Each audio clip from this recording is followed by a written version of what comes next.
D-Mace, Vingan, and Donick, 102.5 The Game. Willie Donick, Derek Mason, Adam Vingan, and David Janes here with you. We are live at T-Line in West Nashville, 106 Duluth Avenue.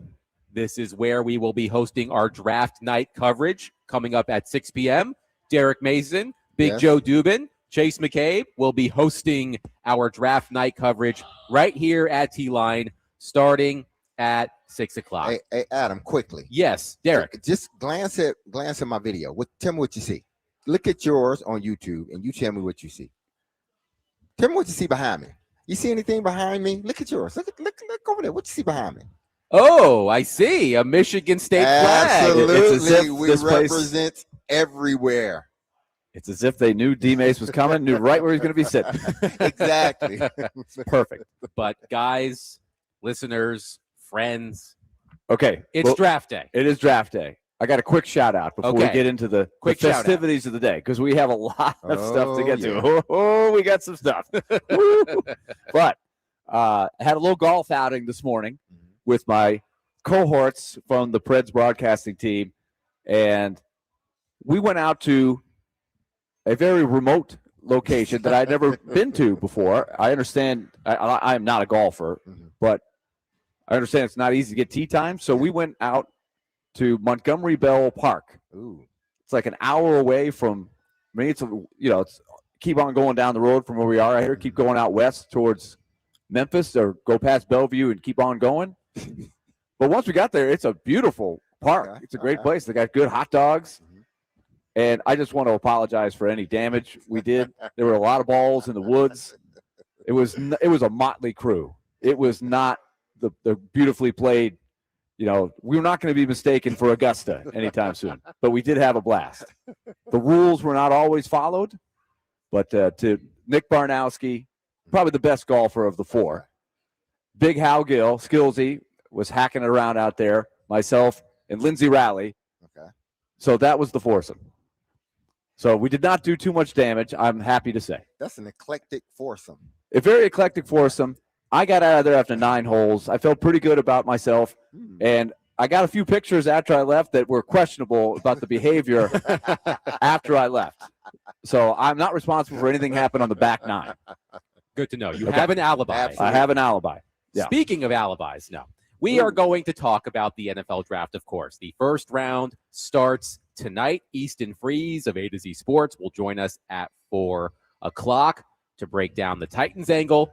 We'll take a brief football breather at 5 p.m. when Elliotte Friedman, Sportsnet NHL Insider, will join us to talk Predators, the Predators GM search, the Stanley Cup playoffs, all that and more with Elliotte at 5 o'clock.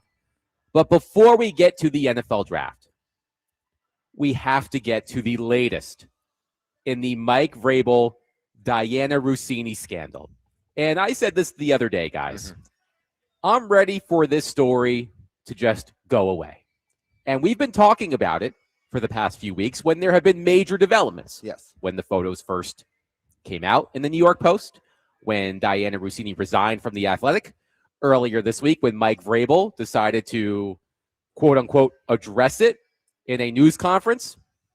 But I was not prepared for what came out earlier today. Yet another Page 6 exclusive in the New York Post with the headline, Diana Rousini and married Mike Vrabel caught kissing at NYC bar in bombshell new photos taken 6 years before scandal. I will read some of that report now. Quote, Mike Vrabel and Diana Rousini were, quote unquote, all over each other at a secluded bar in New York City 6 years before they were caught holding hands and hugging at an Arizona resort. As seen in exclusive new pics obtained by Page 6, the New England Patriots coach and the NFL reporter were spotted together inside the dimly lit Tribeca Tavern in the early hours of March 11th, 2020. Stop. 2 things. 1, Mike Vrabel, still the head coach of the Tennessee Titans on March 11th, 2020. 2. You could argue he was close to the height of his, or the ascension as his coaching tenure there. 2, does that date also ring a bell for something else? It was very close to I believe when the shutdown happened. I believe that is the day. Oh, the pandemic. COVID shut down the world. Now, I'm not saying that Mike Vrabel and Diana Rousini were the products. source of the pandemic. However, no, I'm kidding, of course. I continue the New York Post story. They sat close to each other while conversing at the bar, at one point appearing to share a kiss. An eyewitness told Page Six, quote, "They were kissing and they were all over each other. He had a ring on." At the time the photos were snapped, Vrabel was already married to wife Jen, while Rousini said "I do" to her now husband, Kevin Goldschmidt. Just 6 months later, each has 2 kids with their respective partner. And man, oh man, if you thought the pictures at the Arizona resort were scandalous, go to page6.com and look at these photos. And I understand, guys, this story is scandalous, salacious, titillating, spicy, ding, ding, ding, ding. I understand why this story is as big as it is. But here's my question. We'll start with you, Willie. Does Mike Vrabel survive this? And will the NFL step in at some point? He will survive this. There might be a penalty of some sort, just to set an example, I would guess. As this goes forward, I don't think the plan of him, like he did the other day, going to the podium, not answering questions about it, giving the statement.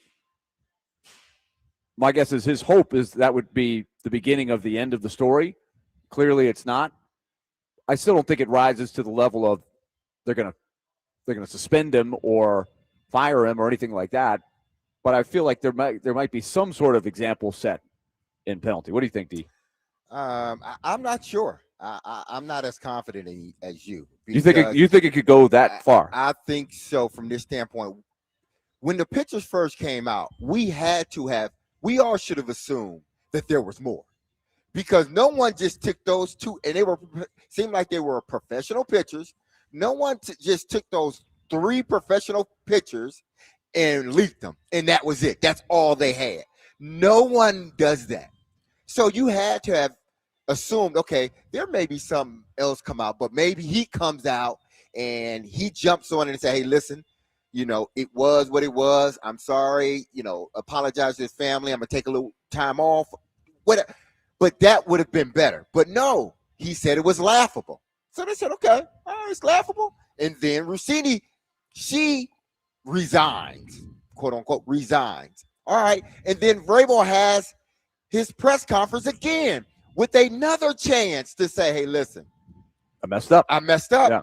This is what I did, and it was not appropriate at all, by no means. Me and my wife, got to take care of all of this.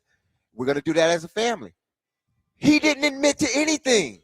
So you know what they said? Okay, all right, he don't want to admit really to anything. We're going to put a little bit more out there. The NFL reacts when there are videos and salacious pictures. And that's when the NFL, because just think about this. Ray Rice, when everything happened with him, it was tolerable if there were not any videos out there. He was going to be suspended, right, put him to the side for a while. Him and his wife go to counsel, but they do it behind doors. I do want to step in for 1 second. Okay, I just want to make it clear. You're not equating what Ray Rice did with what Mike Vrabel did. I'm just saying. I just want to make that clear. How the NFL processes things. Right. I just want to add that disclaimer in there. Once the video came out, it was like, oh my goodness, we got to move as far away from him as possible. That was a league thing. Vrabel, even though it's not apples to apples, I understand that. Right. But it was just a harmless picture. One could assume that they were friends. So that picture was ambiguous at best, at worst. Let's say that. Yeah. So not only that, then it's them. You can't. There's nothing you can say. I got you kissing. What do you say then? I know exactly what y'all are doing. So now this becomes a league thing and a perception. Why do you think now he wants to take some weeks out for counseling? So that was prior to the pictures that came out. Let's backtrack. In other words, what the parallel you're talking about is when the pictures come out, it can change. Absolutely. It can change what happens. That's why I'm not. Regardless of what the pictures show specifically, like you were saying, Adam. Let's not get confused with one act versus another act, but it's the fact that when you see with their own act, that escalates. Especially things. if he tried to downplay it a little bit when he told them Right. behind the scenes. So now this is coming out. Now it's about the integrity of the league. Now it is detrimental. When people are arguing, well, what he did was, I kept telling him that is detrimental because it does take you mentally away from what's going on, and it shines a lot on your team and not a good one. So let's backtrack for a moment. The story in the New York Post was released at noon Eastern today. Mhm. Roughly 12 hours earlier, Mike Reese of ESPN.com reported that Vrabel won't be with the team for the third day of the NFL draft on Saturday. Vrabel said, quote, "As I said the other day, I promised my family, this organization, and this team that I was going to give them the best version of me that I can possibly give them. In order to do so, I have committed to seeking counseling starting this weekend. This is something that I have given a lot of thought to and is something I would advise a player to do if I was counseling them. I have always wanted to lead by example, and I believe this is what I have to do to be the best husband, father, and coach that I possibly can be. This is not an easy thing for me to admit, but it is one that I know will make me a better person. I appreciate the support that everyone has given me and promise a stronger resolve as a result." Hold on, just one thought. When that story came out late last night, I think everybody's initial thought was something massive is coming. Yes. He is trying to get out ahead of something by stepping away from the team during the NFL draft. And voila, there it is at noon today, noon Eastern time, new photos in page 6. And I wouldn't have been surprised, and I am sort of kind of surprised that they are electing to allow him to be a part of the draft process, because right at this point, it's probably said and done what you're going to do in the first round. There may be some tweaks here and there, but pretty much we can handle this. But I guess to them, the optics look kind of, boy, the optics may look even worse now. He's leaving after y'all finished with the first round to go take care of a family emergency. Shouldn't you be on that now? Shouldn't you be leaving now? That is curious timing. Yeah. That's what I'm saying. It's that all he would about be the there for the optics. first 2 days, but not the third Exactly. day. Right. Like that's the only day you could. That's the first appointment that was available. Maybe I don't. I mean, they're clearly in crisis mode right now and just trying to figure out what do we do. But I do think they should probably somebody probably went to them early in this and said, okay, you guys need to let us know, whoever the crisis management people are, you guys need to let us crisis people know what's out there, what could be out there. Because if it's out there, it's coming out at some point. So you might as well lay it all out on the table, and then you can make the right strategy. Because they've already made some missteps by trying to downplay it from the start. That was the biggest mistake. When he said it was laughable, that quote is going to follow him throughout this whole thing. And I'm not saying, and I am just looking at the story objectively and sort of piecing it all together. Nowhere in my heart I would want this to happen, because it's not just him. It's his wife. His kids are affected. Her husband, their kids are affected. And they're grown kids too. So now they hear all this and see all this. So in no way am I sort of relishing over the fact that he went out and he shouldn't have done it.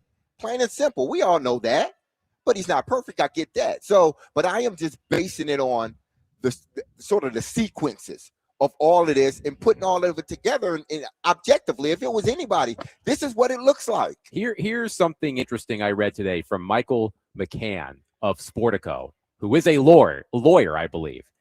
And he was writing about the legal ramifications, legal implications of all of this. And here's where I'm wondering, Willie, about the NFL. McCann writes, quote, "An NFL spokesperson on Wednesday told Sportico Vrabel is not under investigation for violation of the personal conduct policy. Even though Vrabel isn't an employee of the league and, unlike a player, isn't a member of a bargaining unit that negotiates workplace conduct standards, NFL coaches' contracts stipulate they are expected to follow league conduct rules. The NFL's policy prohibits, quote, conduct detrimental to the integrity of and public confidence in the league." McCann continues, the language of the policy is expansive and gives the league interpretive latitude. The NFL could find the clause applies since it involves how the league is reported on to the public. But setting precedent also matters. The NFL has generally enforced the clause in matters that involve criminal law. Infidelity has plenty of significance in the context of divorce and family law, but is not a crime. If the league investigates Vrabel, what would be the limiting principle to stop other investigations into personal lives? He's going to, as he is now, and however long it takes, they're not going to fire him. At worst, they will suspend him for a while. Allow him to get his family, because listen, man, I've been a part of, I know a lot of guys that when they have family problems, how it just takes them away from the game. Even though you're trying your best to, whatever baggage you got going in to that day, you put it at the front door. We all were taught that. But sometimes things are going on within your family that you just can't do it. And you bring it in a locker room, and it takes you mentally away from what's going on. So I wouldn't be surprised if they say, hey, listen, you need to take a year. Whoever's interim coach, but you take a year and you get your family right. That would be the best thing the NFL could do for themselves. The best thing. If they say he is going to take a year to go work on, we care about family. That would be a year. It's really a season, but the year, yeah. You don't know how long. I cannot imagine that. You don't know how long. If this is true, that he has not technically violated the policy, but by definition, then there's no way he's stepping out for a year. They are still paying, but the New England Patriots will suspend. Robert Kraft, you go take care of your family with what he's done. But because I'm not firing you, you can come back. I'm still paying you. But my thing is, it would be a plus when it comes to image for the NFL. That they say, you know what, we're not going to fire. We understand people make mistakes, but in order to do this job, you have to be mentally locked in as a head coach. But don't you think if you did that, wouldn't you have so many? Well, what about this guy who did this, that, and that? That's way worse than basically having an affair. Players and coaches are held to different standards. Okay, that's why you put the coaches on a different standard than the players. Absolutely, especially the head coach. He is he is what? The leader of men. Okay. All of us. So you have to be professional men, not kids. But you have to. But there are some guys that come in 20 years old, that are impressionable, and they're looking at coaches. But this is not a league of, let's all be saints and Boy Scouts. It would be a PR plus for them if they did it. You have to imagine him doing it voluntarily, like I'm going to step away. And the Patriots can. The best thing would be if you make it seem like he's decided doing this. And I can see him doing that for the summer, the off season. There ain't no way he's stepping down. I'm just saying, Willie. The best thing for the league is, hey, Braves, come over here for a second. Hey, man, listen. We want you to get your wife and your family stuff straight.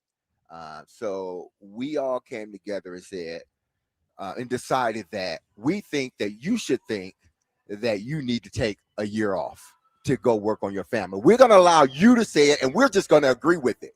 We're going to say we're all about family, and we want the best Vrabel, and we're behind him. So now it's not the league. He looks great as a person.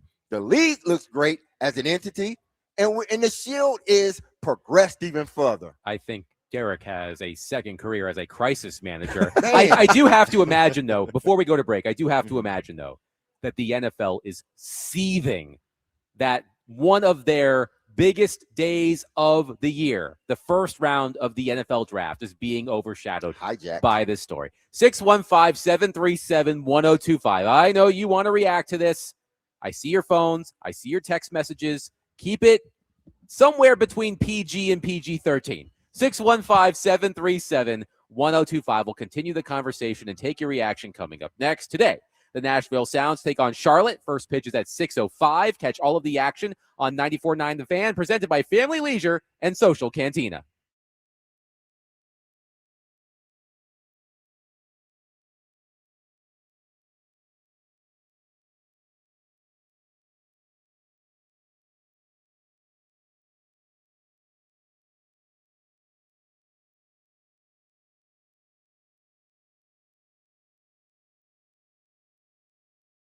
Sports Network. Okay, time for the word from Lone Pronto. And I know a lot of you at this time of the year, school year's winding down, the summer's coming up. Maybe you're focused a little bit more on your home and maybe a home improvement project. Maybe it's a bathroom that you want to upgrade. You want to spruce up the kitchen. You want to work on the outdoor patio or the man cave or something like that and build out the basement. And you're trying to figure out how you fund it. Well, a great way to do it is through Loan Pronto's Rapid Equity Loan. You can use the equity in your home to access thousands of dollars in cash, whatever you need for that home improvement project. And now you've reinvested in your home, and it's a big success. So these are the types of things that Loan Pronto does every day. Zero out of pocket, no hard credit pull up front, no appraisal, no long drawn-out bank process. This is all via phone. It's so much more streamlined than it used to be. And rates are at a near 3-year low. So go to loanpronto.com and see how much you can get and get your game plan going. In about 60 seconds is all it takes.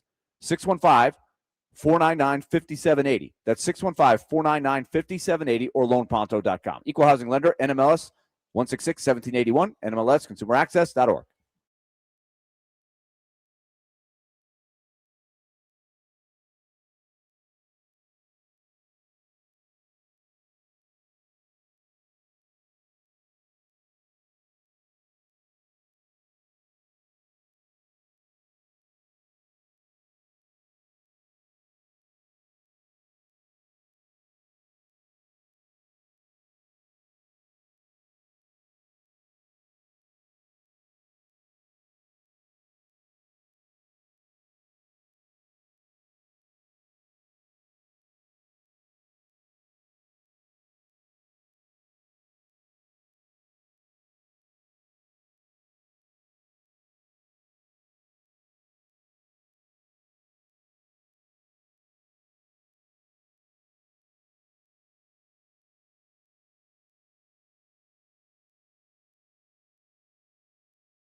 D-Mace, Vingan, and Donick, 102.5 The Game. Willie Donick, Derek Mason, Adam Vingan here with you live at T-Line in West Nashville.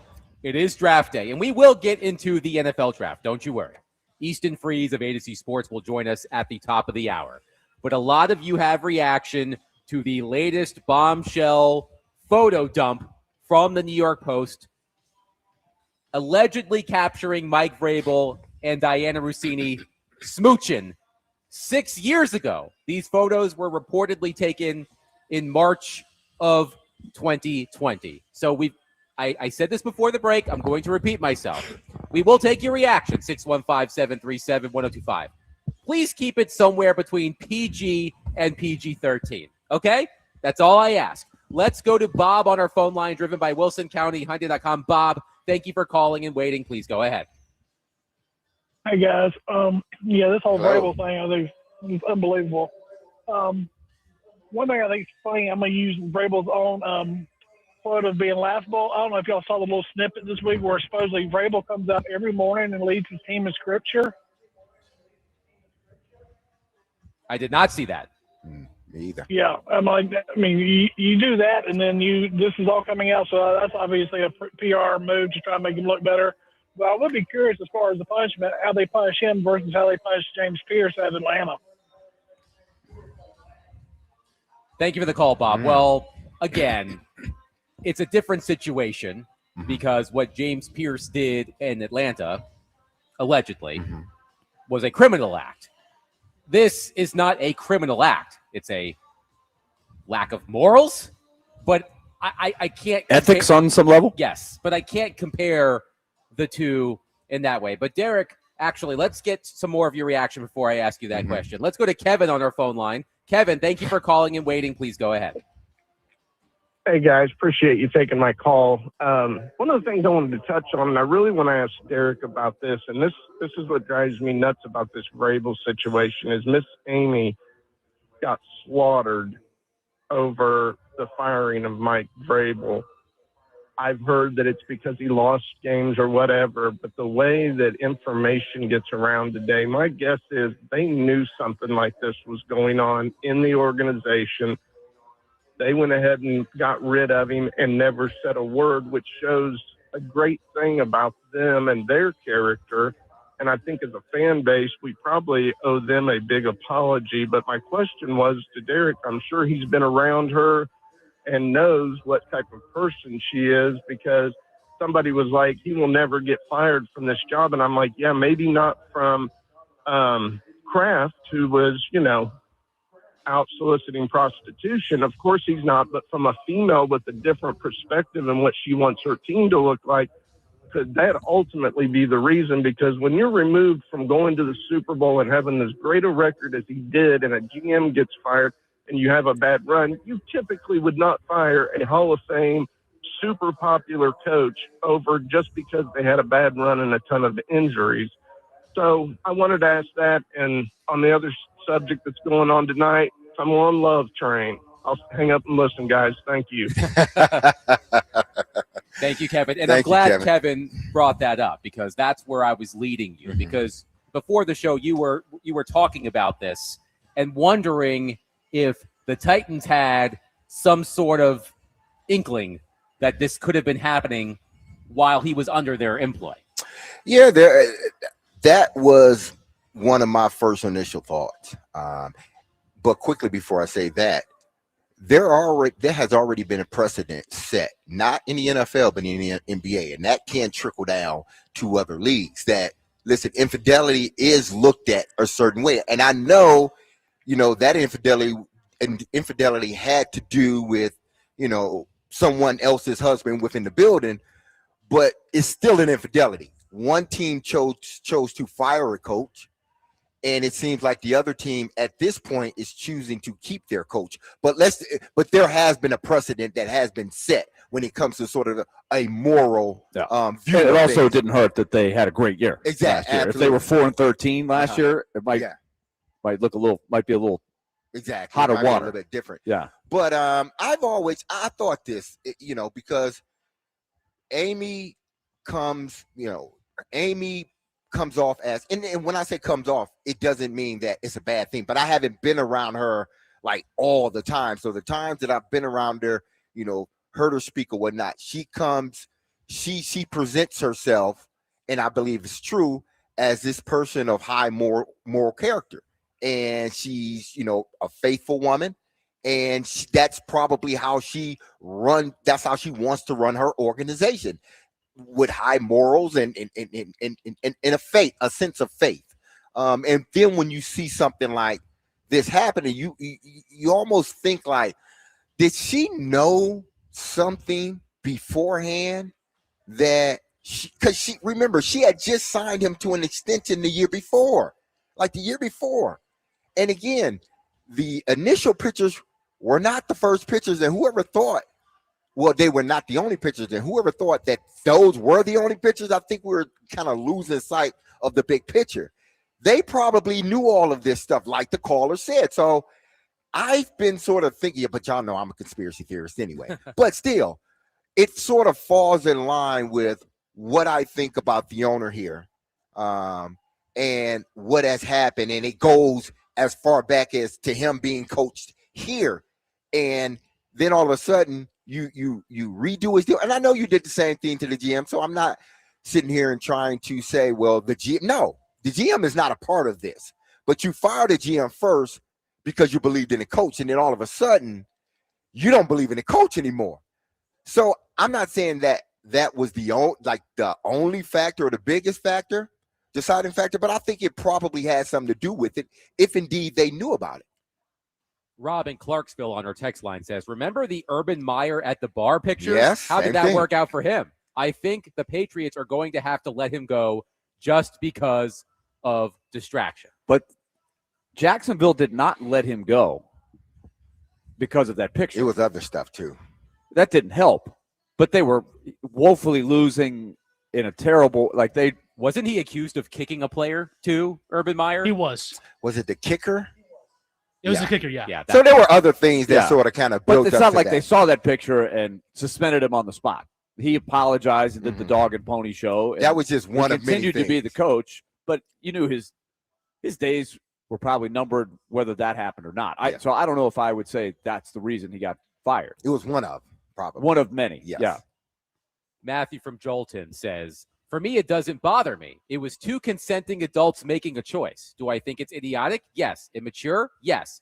But do I think it's something as big as the Ray Rice, Kareem Hunt, or James Pierce situations? No. And I don't think everybody would agree with that. Yeah, but I think he's not alone in saying that he's not bothered by the journalistic, ethical, professional part of it. Some people are bothered by it. Some people aren't. Like some people who really hold the journalists to standards think that that's the violation. Especially that's why Rousini probably had to lose her job is because of those implications and not just two people having an affair. But it's mixed, right? Some people feel the other way. But my thing is, if this is how I feel, could be anybody. If she's being held to that standard of, meaning Diana Rousini, of, it sort of infringes on that journalistic morality that you don't intertwine with, sort of your subject. You kind of keep it business and, you get the information you need. If we are going to, sort of beat her down about that, it's the same thing with Vrabel. He could be, it probably didn't start off that way, but now he has somebody in his pocket that's going to talk for him, that is going to put out information for him, that is going to, she can go get a scoop from somebody else and come back and tell Vrabel. I think based on the photos, and deducing that the relationship has been going on for at least that long, you could go through the stories probably that she's put out there and ask yourself, okay, who's the source? And then you're right. What is Mike Vrabel gaining professionally from that relationship? But again, that's murky because what's the difference in that as opposed to an insider, let's just say inside guy reporter, inside coach with the same kind of relationship, sharing information behind the scenes, using each other for, bouncing things off each other, it's not reporting sexual. things. Right. When it becomes sexual, then it's a tighter bond. But isn't it the same violation of a journalistic code, Yeah, conflict of interest. If they're friends and you're like, oh, look, I'm not going to make you look bad. Like Adam Schefter in the email saying, hey, you're the editor, just tell me what you want in there, what you don't want in there. Like that's no, you really shouldn't do that. That's Yeah, the same exactly. dynamic, You're right. isn't You're it? right. Yeah, no, you're right. Interaction between two people. It's just what's going, what's the relationship specifically, but it's still, what do you think of that from a journalistic side? It's messy. Either way, look, in these situations, when you are reporting on something, you want the inside scoop. It can get a little, I'm trying to think of the right word here. Get a little tight. Yeah. The lines get blurred. Yeah. Right. Look, there are times as a reporter when you clearly know you are being used. When someone with information is coming to you to try to plant a seed and you feel dirty about it, and you have to decipher what's real, what's spin. It's incredibly complicated. But to Derek's point, and I hear what you're saying, Willie, that how is this different than how other NFL or NHL or NBA insiders work with their sources? I mean, as Derek mentioned, the biggest difference is Diana Rousini is a woman. She's an attractive woman. And that's why this story has taken on a life of its own. Because, look, our base instincts, we love this stuff. Why do you think reality TV is so popular? Yeah. We love this stuff. It feels weird to talk about. When the story first broke a couple of weeks ago, I was like, ugh. I felt kind of gross even seeing the pictures. But even today, I'm just like, man. At least with the photos in Arizona, there was they're just in the hot tub together, right? Like, yes, there's the pictures of them holding hands and hugging, but the hot tub photos, it's like, they could just be hanging out in the hot tub. If you look at these pictures in the New York Post, it appears they're kissing. They're as close as they possibly can be on the bar stools. It's hard to look at these photos as anything other than what I think a lot of people were inferring, not just before these photos came out, but before with Diana Rousini and Mike Vrabel. But one more point on the journalistic part of this, Adam. You mentioned this. Journalists probably are aware sometimes, hey, this guy's using me to get information, etc. But to me, the parallel would be you form a deep friendship with this coach or player. And then you see that the coach or player, you're from a journalistic side saying, this guy messed up, I've got to report this. But then you buried the story or spun it that person's way on his behalf. In other words, you're sacrificing your journalistic integrity for the sake of the friendship. That's what I think gets into the Rousini-Vrabel thing. But it could be the same for two guys as opposed to the drama part, the part that, like you said, we eat up because it's Sky Girl, it's an affair, it's a steamy thing, all that, right? Yes. But that makes sense, right? Yes. It's the same violation, but it's just not anything we care about. But when it's a guy and a girl, they're both married, now we got a drama. 615-737-1025. We've got a lot of reaction. Well, we're going to get to all of it coming up next. And then we are going to look forward to the NFL draft. The first round, by the way, does start tonight. This story has certainly overshadowed the first round of the NFL draft. 615-737-1025. Tee it up with us at the 5th Annual 615 Open, May 28th at Hermitage Golf Course. We are once again supporting Folds of Honor to help them fund life-changing scholarships for families of America's fallen heroes. Register now to player sponsor at 615open.com.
D-Mace, Vingan, and Donick, 102.5 The Game. Willie Donick, Derek Mason, Adam Vingan here with you.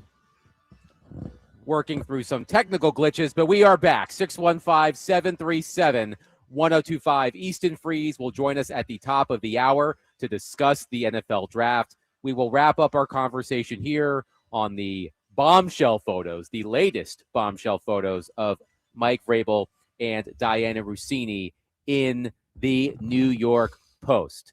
Let's get to your reaction. I had a good one here. Michael in Madison says, Diana Rousini is an NFL awards voter.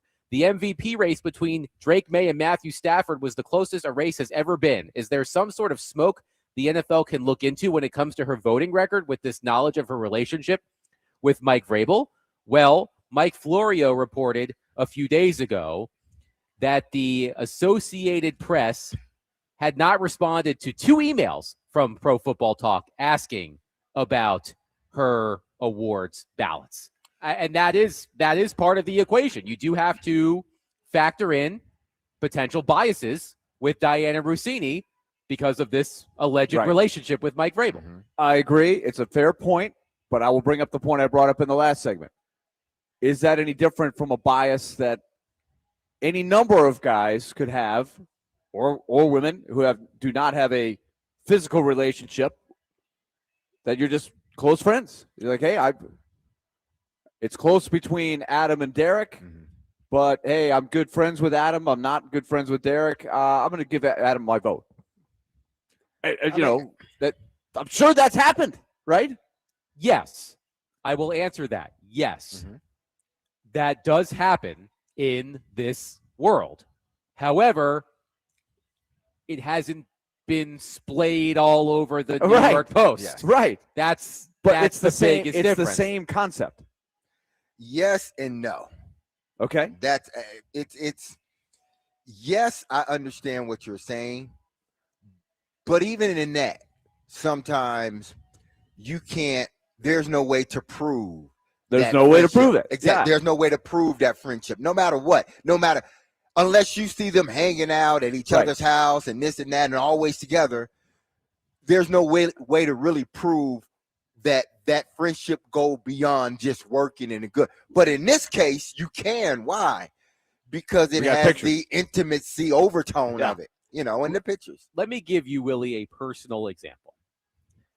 I remember several years ago waking up in a hotel room in Las Vegas. No, that's not where the story is going. Wait a minute. Talk about some.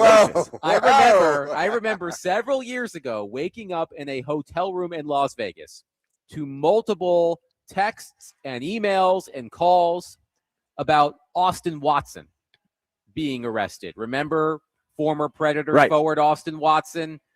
He was arrested, I believe, after he and his, I believe, then girlfriend, I don't know if they were married at the time. They're still together today. Yes, his significant other. Yeah. They had an altercation, I believe, at a gas station. Yes. Austin Watson was one of the players I was closest to on the Nashville Predators. I had a good relationship with Austin Watson. We talked on and off the record on a regular basis. And when you're reporting that story, you're like, man, this stinks. I like Austin Watson. I don't want him to be in trouble. Right. But you've got to write about it. And most athletes do understand that. Yes. So I reported the story. I wrote multiple opinion columns on it, made sure that I was always being fair. I remember when he was coming back from his suspension, it was going to be at a random road game in Glendale, Arizona. That's how far back you have to go because the Coyotes aren't there anymore. I hopped on a plane from Nashville to Phoenix to be there for the first time that he spoke since he came back from his suspension. So in that situation, you've got to put your biases, you have to put your friendships to the side. Because when you are around players all the time, the way I was for more than 7 years, you develop friendly relationships. You're around each other a lot. Right. I was around the Predators more than I was around my now wife at that time. But you have to put that to the side and do your job as a professional. And it appears that Diana Rousini not only crossed that line, she picked it up and she tossed it as far as she possibly could. and we'll see what happens with Diana Rousini. I doubt her reporting career will be as prominent as it was before all of this came out. But look, I understand the appeal of it. I am human too. When I saw that story at noon or 11 o'clock or whenever it was, I said, oh, damn. And I looked through all of the pictures. But it is the first round of the NFL draft. So we will get to that coming up next. 615-737-1025. Easton Freeze of A to Z Sports will join us. We'll talk Titans and what he's hearing about what they could do at number 4 coming up next. 615-737-1025. Willie Donick, Derek Mason, Adam Vingan, 1025 The Game.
D-Mace, Vingan, and Donick, 102.5 The Game. Willie Donick, Derek Mason, Adam Vingan, and David Janes here with you. It is draft night. We are at T-Line in West Nashville. Derek Mason, Big Joe Dubin, Chase McCabe will be here starting at 6 for all of your first-round NFL draft coverage. But speaking of the first round, let's go to our phone line, driven by WilsonCountyHyundai.com, and welcome in our guy, Easton Freeze of A to Z Sports. Hi, Easton. How are you? Hello. I'm on my second Celsius of the day, which isn't helping anything. How are you all? We're good. All right, Easton. The first round is a few hours away. Help us sift through all of the conjecture. What are you hearing? What are you feeling about the Titans at number 4 overall? Well, I'm sitting here pounding caffeine for that very reason. It's a weird one. There's a lot of stuff flying. And what I'm hearing is that the top 10 is going to have some fireworks in it. There's a couple of teams we've had pegged for a while now as potential trade-up candidates, like the Saints and the Chiefs and the Cowboys, and those are the teams that are largely being talked about today. But there's a lot of rumors flying about something big potentially brewing in this first round that folks around the league keep hinting at, but seems to warrant a secrecy on, or maybe don't quite have their finger on the pulse of what actually is happening. I think there will be a couple of veterans moved, at least one big veteran that I feel pretty good about, moved tonight during the show, and that will involve some draft compensation. And I think there will be a couple of teams that move up. I think the Cardinals at 3, and yes, the Titans at 4 are two teams to watch pretty intently as trade down candidates if teams really get after the potential falling of an edge rusher and what seems to be a maturing of the wide receiver market. And we knew that these top receivers were going to be top half of the first round picks, but it's seeming like there's kind of an arms race for these guys in the top 3, and there may be one too few seats at the table, and teams are scrambling to not get left out. Easton, earlier today I sent you my tour of the mocks. I looked at all of the mock drafts, the prominent insiders before the draft, and many of them have the Titans taking Sonny Styles number 4 overall. You are on record as saying you do not believe it for 1 second that Sonny Styles is the Titans' preference at number 4 overall. Tell us why. You're right. I am going down with that ship. I'm taking on the national guys, I guess. It's not a position I love to be in, but it's just the way that I feel based on the work that I've done.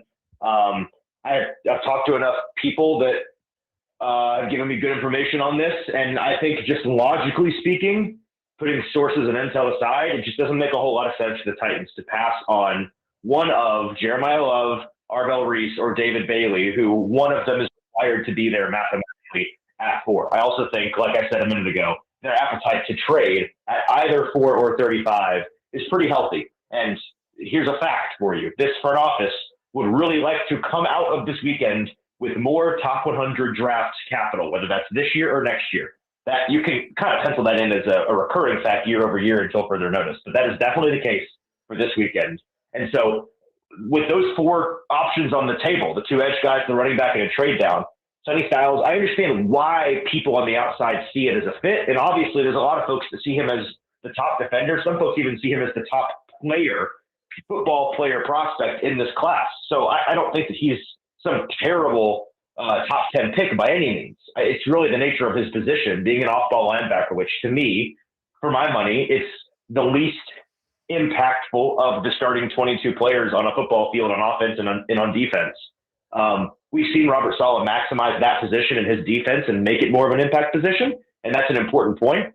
But I think when you dig deeper into his 15-year NFL career, however long it's been, you look at the top linebackers he's had and you go, oh, it's a second rounder and a couple of third rounders and a bunch of fourth rounders and fifth rounders. He has maximized guys that weren't top shelf prospects and top shelf athletes. And if I'm in that front office, I look at that and see a superpower in the coach that I just hired and say, there are good linebackers in that range for us in this draft. Let's lean into him being able to maximize those guys instead of spending the 4th overall pick on a linebacker and passing on more impactful players. We'll talk with Easton Freeze of A to Z Sports, talking the NFL 2026 NFL Draft. Now, Easton, a lot has been made over the last, I would say, 10 days with Jordan Tyson. and him sort of coming up the ranks as far as him being a potential top 10 to 12 pick. Considering his health, I still don't understand why he's rising so fast when he's had hamstring problems. That's the number one thing you sort of look at with wide receivers.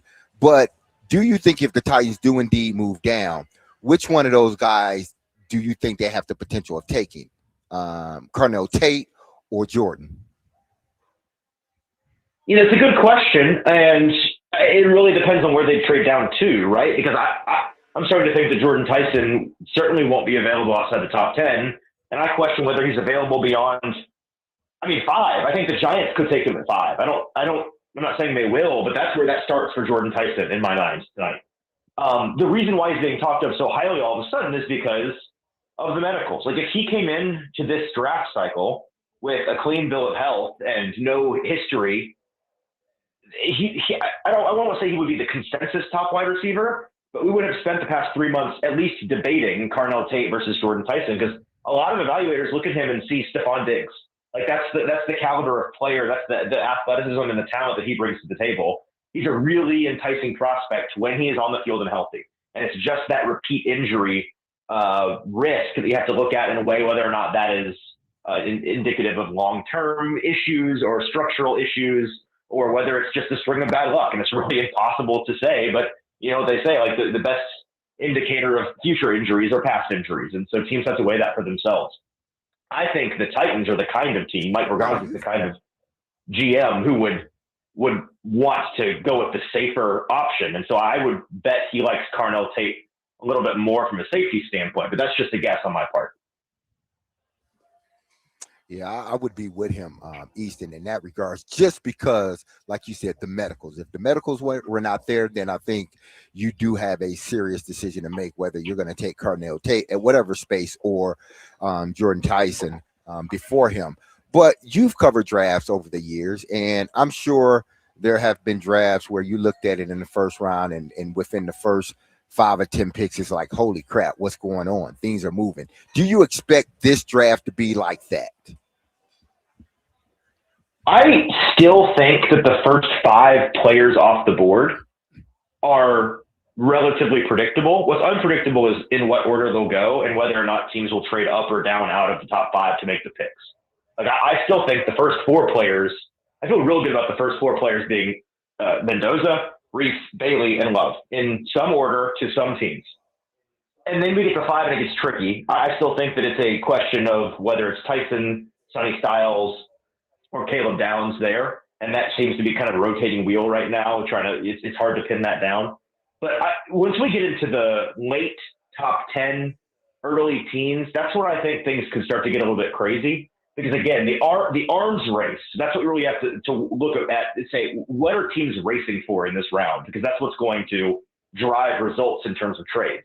It's the tackles and the wide receivers, in my opinion. Those are the positions that we're going to see in that, let's say, pick 6 to pick 18 range, push some teams to make some hasty decisions, because there are like 6 tackles that could come off the board tonight, and wherever that run starts, and if it starts to go one after the other, like, those deadlines produce results. And with these top 3 wide receivers, I think a number of teams have a pretty clear tier break between the top 3 and the next group of 3. And so there very well could be a race to get in on that before all of them are taken. Now, looking at this draft in particular with the Tennessee Titans, do you think this has the potential? Because the last time I think the Titans were in a space where, outside of last year, because they had a need last year and they were picking number 1, so they drafted, Cam Ward. But, the year after drafting Marcus Mariota, they still had the number 1 pick. They end up trading out, and we see what happened because of those trades, how this team was built. Do you think that has the potential of happening with this draft with the Titans if they indeed move off of 3? Would it still? Do you believe it'll have the impact that draft had for the Titans back then? I think it could. A lot of folks will tell you the strength of this draft class is on day 2, which is a thing you hear most draft classes. But more importantly, there are a lot of teams right now that are picking in the 20s and the early 30s of this draft that are actively unhappy with where they're picking. And that was kind of a secret that's now a poorly kept secret at this point. And that's because most of these teams have a big logjam of like third round, maybe early second round grades in this class. A ton of value players that are worthwhile mid to late day 2 picks, but you're going to feel like you're not getting maximum value if you take them at the end of the first or early on day 2. And so teams would really like to maximize that range. I think it's why teams like Miami has 3 third-round picks in this class. I'm sure they're very happy with where they're sitting right now, given the strength of the board. And so I think that's why the Titans particularly are interested in trading back if they can. If they were to land the right players, you always feel like this is a down class. And the reality is even a down draft class is going to produce stars. You just have to be able to find them. And that's what the good front offices do. They identify the talent. And what I would argue the good front offices do is they maximize their swings of the axe. They maximize their dart throws. And in a class like this where it's going to be trickier to find those diamonds in the rough, more picks are better than less.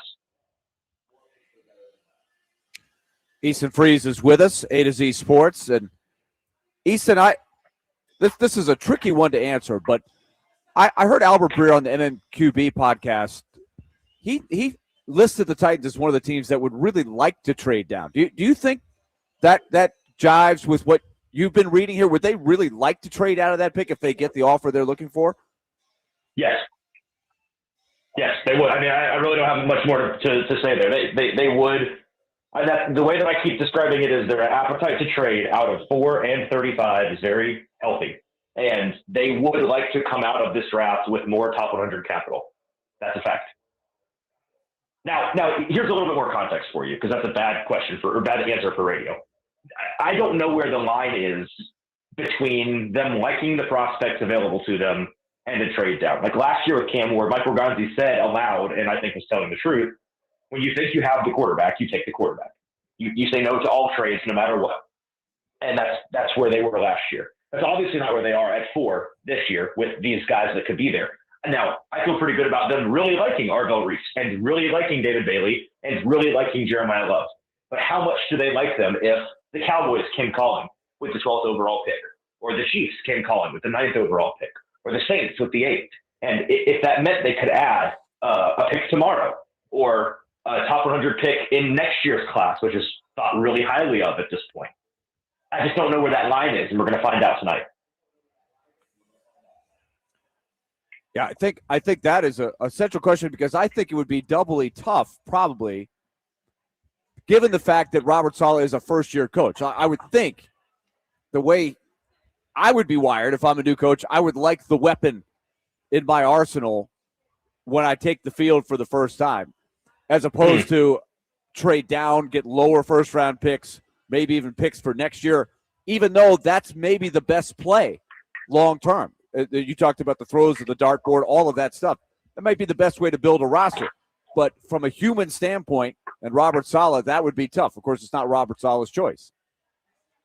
Yeah, that's why we have GMs, right? That's why we're always dubious of a coach who has authoritative power in the front office, because you're right. The timelines can be conflicting sometimes. And I'm sure Robert Saleh would love for this year's squad to be as good as possible so that he could have a good year that would buy him some runway.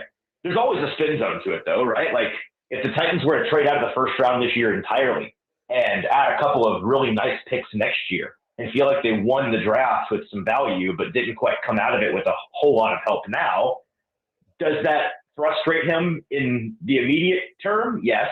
But if things don't go well with what he has, he can always fall back on, well, what am I supposed to do? You guys traded away my first-round pick.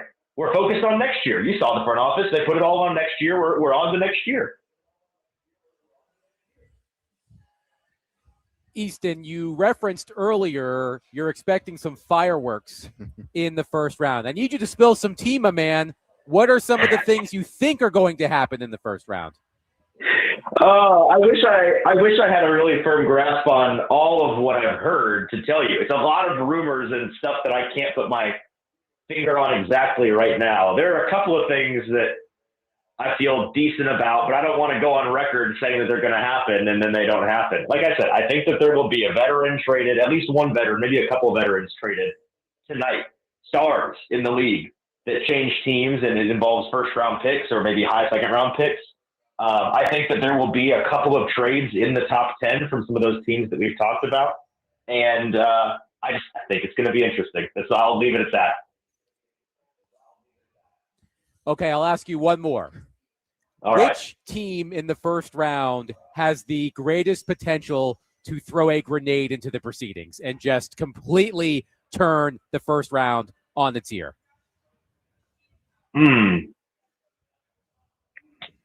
That's a good question.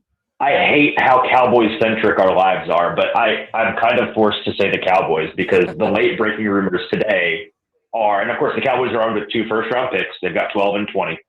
So they have the ammo to make it happen. But what's interesting is the late-breaking rumor, as of the last 3 hours, is that the Cowboys are interested in potentially trading up into the top 10 for wide receiver, which then brings into question, well, CeeDee Lamb's being paid a quadrillion dollars, and George Pickens, pretty famously right now, is in the throes of being unhappy with being on the franchise tag. The Cowboys saying he's going to play this year on the franchise tag, and this week we've learned that they've apparently gotten nowhere on negotiations with him for a long-term contract. And he's also George Pickens, which we know brings flavor to the proceedings. So do they move up for a top receiver and begin that run way earlier than anyone expected? And does that trade involve moving George Pickens to the team that trades back with them? I don't know. I'm sitting here thinking about it this afternoon. Interesting. Easton Freeze of A to Z Sports has been our guest on D-Mace, Vingan, and Donick. Of course, you can read all of his fine reporting on the Tennessee Titans at A2ZSports.com. Easton, keep pumping that caffeine, my man. Enjoy the first round. We'll catch up soon. Let's talk about this again when it's all over. See you guys. 615-737-1025. Sounds like Easton thinks we're going to have a wild first round. I hope we do, but I'm here for it. Titans don't make it too wild. Just draft love and let everybody else do the crazy stuff. Well, we'll see. 615-737-1025. We will take your reaction to what Easton Freeze had to say. And here's my question for all of you during the break. Think about it. Text us, 615-737-1025. What is your gut telling you about what the Titans are going to do at number 4 overall? What does your gut say? A couple of hours out from the first round of the NFL draft. 615-737-1025. Let me tell all of you that our coverage of the draft starts tonight here at T-Line Nashville. We will be at Chicago's home of chicken and waffles tomorrow in East Nashville. Coverage begins at 6 p.m. today on 102.5 The Game, and tomorrow on Sports Talk 830, presented by Parman Tractor and Equipment, Pizzona MD, Nelson's Greenbrier Distillery, Sealmaster, and Tri-State Water, Power, and Air Home Generators.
I've been told Titans are defense, pass rusher, or wide receiver. Now, if Jeremiah Love gets to them, could they take him and say, well, we got our offensive playmaker instead of wide receiver? But I think if it goes, Fernando Mendoza, Jets pass rusher, Jordan Love, then I think Titans probably take the remaining pass rusher from Bailey and Reese. That was Dan Graziano on Get Up this morning. And Graziano reported on ESPN.com that, quote, I have been told the Titans also would like to trade down from number 4, as you just heard him say. But if they can't, the pick is likely to be an edge rusher or a wide receiver, which is sort of shocking to me. So if Bailey is still on the board at number 4, he'd be a strong candidate to go to Tennessee. If not, I expect the Titans to either trade down or take whichever wideout, Cardinal Tate or Jordan Tyson, they have ranked the highest. And we've talked about this, Derek. Mm-hmm. I don't know if the Titans can justify taking a wide receiver at number 4 overall. I just can't see it. So if you're taking a wide receiver at 4, I'm just thinking, because now what you're saying is either he, Tate, or Jordan Tyson are A+ receivers, are elite game-changing receivers. I don't think anyone has pegged those two guys as that type. They're good players, projected to be really good players, but not game-changing guys that you draft in the top 4. They don't look at those two guys as a Jeremiah Smith that many believe could be the number 1 pick, or at least at worst 3. If you're looking at those two guys like you're looking at Jeremiah Smith, then you're looking at it totally wrong. If you move outside of the top 5, then yes, they all come into play.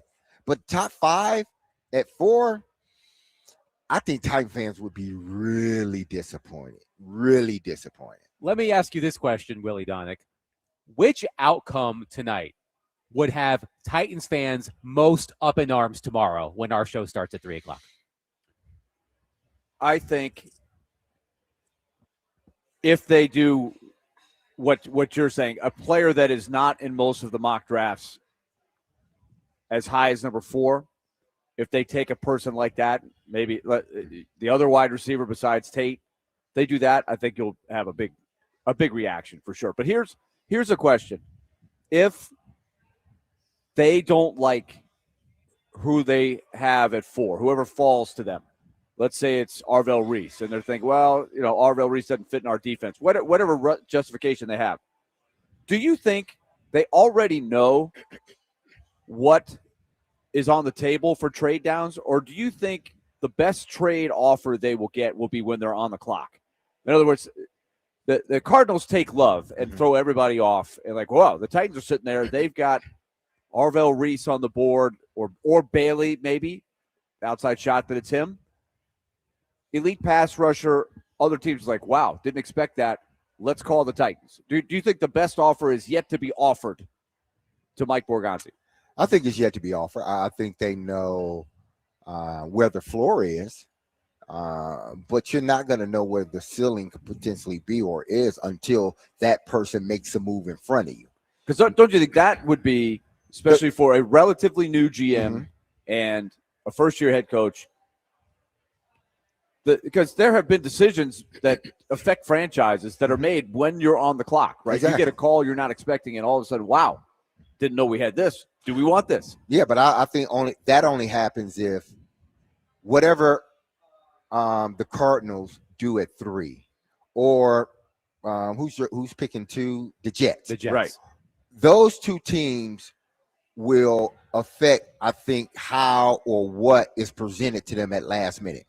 If the Cardinals stay at 3 and say they pick Jeremiah Love, well, there may be a team telling, well, we want this defensive guy, so we got to get in there. So maybe they up the offer a little bit, and then the Titans move down a few spots and still able to get their player. Well, that's also what I was asking Easton, Adam, and that is how actively are they trying to set up options? I wonder what the conversations have been like with the Chiefs, the Saints, the Cowboys, the teams that are right below you, maybe in a range where you think you could get a pretty good player and still get the extra picks. I wonder if they're pushing it or if it's the opposite, that they're just sitting back and taking the phone calls as they come. I think there's a difference between the two and how willing they are to work it.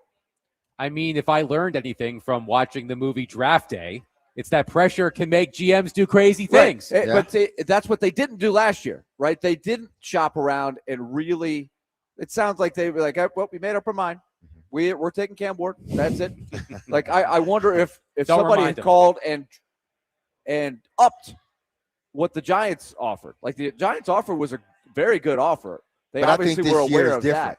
I think they this would. Year because they don't need the quarterback. I think that's what I'm asking. Yeah. I think because they don't need the quarterback that's a poker game that you have to be good at. And this would be an interesting test. I guess that's why you're throwing out all this other stuff. Yeah. We may take this guy. Yeah. No, we don't want this guy. You're playing poker here, and you don't want anyone to read what you really want to do unless someone, or you're forcing someone to play a hand they don't want to play. So as I mentioned to Easton earlier today, I went on a tour of the mocks, and I looked at not all of them because there are like hundreds of them. I looked at a dozen of the final mock drafts for prominent NFL analysts.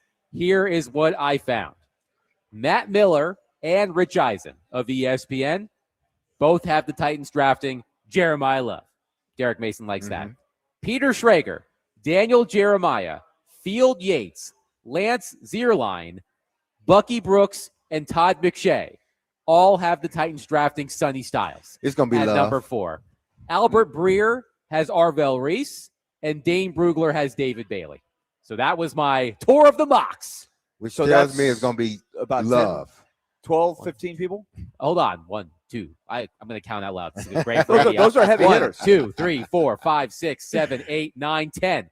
10 mocks, 6 for Styles, 2 for Love, 1 for Reese, 1 for Bailey. Only 2 for Love. Yes. Yeah. Matt Miller and Rich Eisen had Jeremiah Love. That's all. It takes 2 to love. It takes 2 to tango. There you go. So a lot of momentum building towards Sonny Styles. And what I found so fascinating, Willie, yesterday, we had Nick Suss of the Tennessean on the show and Connor Orr of Sports Illustrated on the show. And their viewpoints of Sonny Styles could not have been any more different than they were. Polar opposite. Polar opposite. And I do think the philosophical question is going to be, how valuable is that position, even if it's the best prospect at that position, the so-called off-ball linebacker? How much does that impact the game?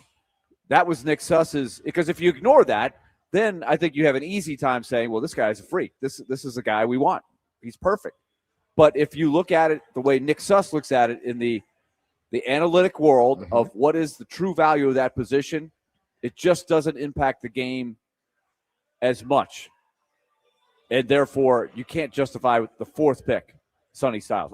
I have Sonny Styles as my endorsement, but it's a trade down and get him. But I definitely had pause when I heard of Nick Suss's assessment of the value of that position. But everybody's got their own view of what the value is of each position on their particular team and scheme. One texter says, I have a question for D-Mace. We all want to be excited, but here is a serious question that I am more concerned with. Which pick would make the fan base more excited, but which pick is best for the team right now?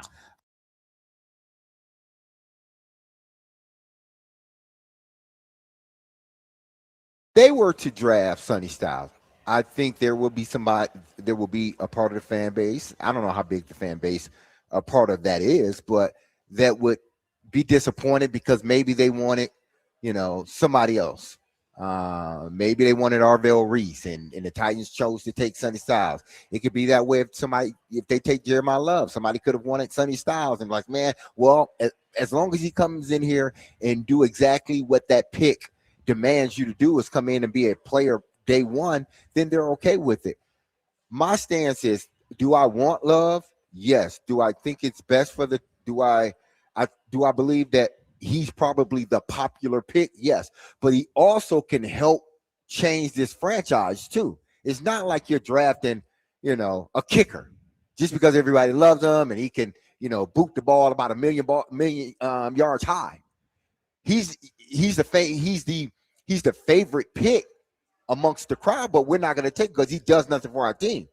Well, Jeremiah Love is sort of the favorite pick of everybody, and he does or can possibly change how this franchise is viewed moving into the city. I mean, new season. Excuse me. But clearly, there seems to be something there with Jeremiah Love and the Arizona Cardinals at number 3 overall. ESPN had this today. Quote, Love was an odds-on favorite to be taken 4th overall in Thursday's draft, listed at minus 105 at DraftKings as of Wednesday morning. The Titans own the 4th overall pick, but Love's odds to go even earlier have seen more dramatic movement. At BetMGM, Love's odds to be the number 3 pick opened at 30-1, but had shortened to 2-1 this week. I would be fascinated to know how that happens. Yes. How do they change their odds? What information do they have? Is it simply based on the media reports, or is there real info that they have that influences the changing of the betting for a draft pick? Well, here's a bookmaker. A bookmaker was quoted in this story. He oversees the draft odds for BetMGM. Here's what he said, quote, we did take action on Love at number 3, and he has come from 30-1. This is the difficulty of draft trading. It's all on word of mouth instead of on the field. We have to trade off rumors and need to decipher what's truth and what's just noise. Thursday at 8 p.m. can't get here soon enough. I mean, I do agree with that part. But it sounds like they're just going off of what's out there. And so what do we really make of that? That's what nothing really. Yeah, you could just say it that it's successfully the team's throwing out there the information to throw you off, right? I guess that's what you're hoping to do. Mm-hmm. And all of this started because the Arizona Cardinals decided that, or it's been put out there that they are more heavy Love than anything, but is willing to move out of that space. I think they want to entice someone to move up there. They probably don't even want Love, or they figure their guy will be there, and if he's not there, then maybe possibly we could take him. But we got to pick between 2 guys that we like and sort of Love. If both of those guys are gone, then we could take Love. I don't think they're going to take Love. Even if they stay at 3, I don't think they're going to take Love. We'll see.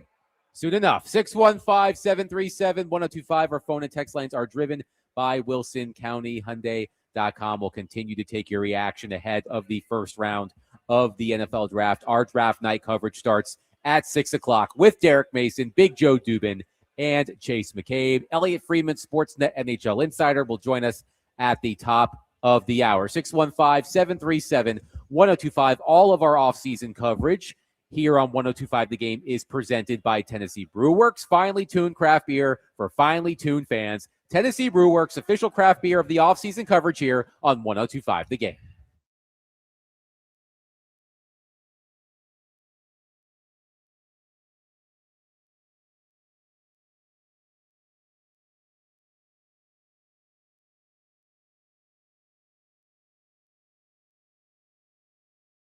Derek Mason, you heard me tell you about Dr. Lodge and his staff over at Cool Springs MD for some time. If you set out to lose weight, chances are it's not your first time setting a goal to shed some extra pounds only to face disappointment. But I got some good news, because at Cool Springs MD, Dr. Lodge and his team understands the frustration of the cycle, and that is why they offer a different approach to weight loss. Their comprehensive weight loss program is led by Dr. Jeffrey Lodge and addresses the root cause of weight gain with tailored nutrition, exercise, blood test supplements, and more. They will customize a program specific to you and you only. So connect with Dr. Lodge at CoolSpringsMD.com today to schedule your appointment for a personalized weight loss plan just for you. That's Cool Springs MD, where your weight loss journey becomes a success story.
D. Mace, Vingan, and Donick, 102.5 The Game. Willie Donick, Derek Mason, Adam Vingan here with you at T-Line in West Nashville.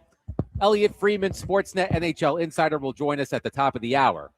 We're going to give Derek an hour off because he's going to be on the air all night, starting at 6 with Chase and Big Joe as part of our draft night coverage. So Willie and I will take you from 5 to 6. Let's continue your reaction on the NFL draft. Let's go to Doug on our phone line, driven by Wilson County, Hyundai.com. Doug, thank you for calling and waiting. Please go ahead.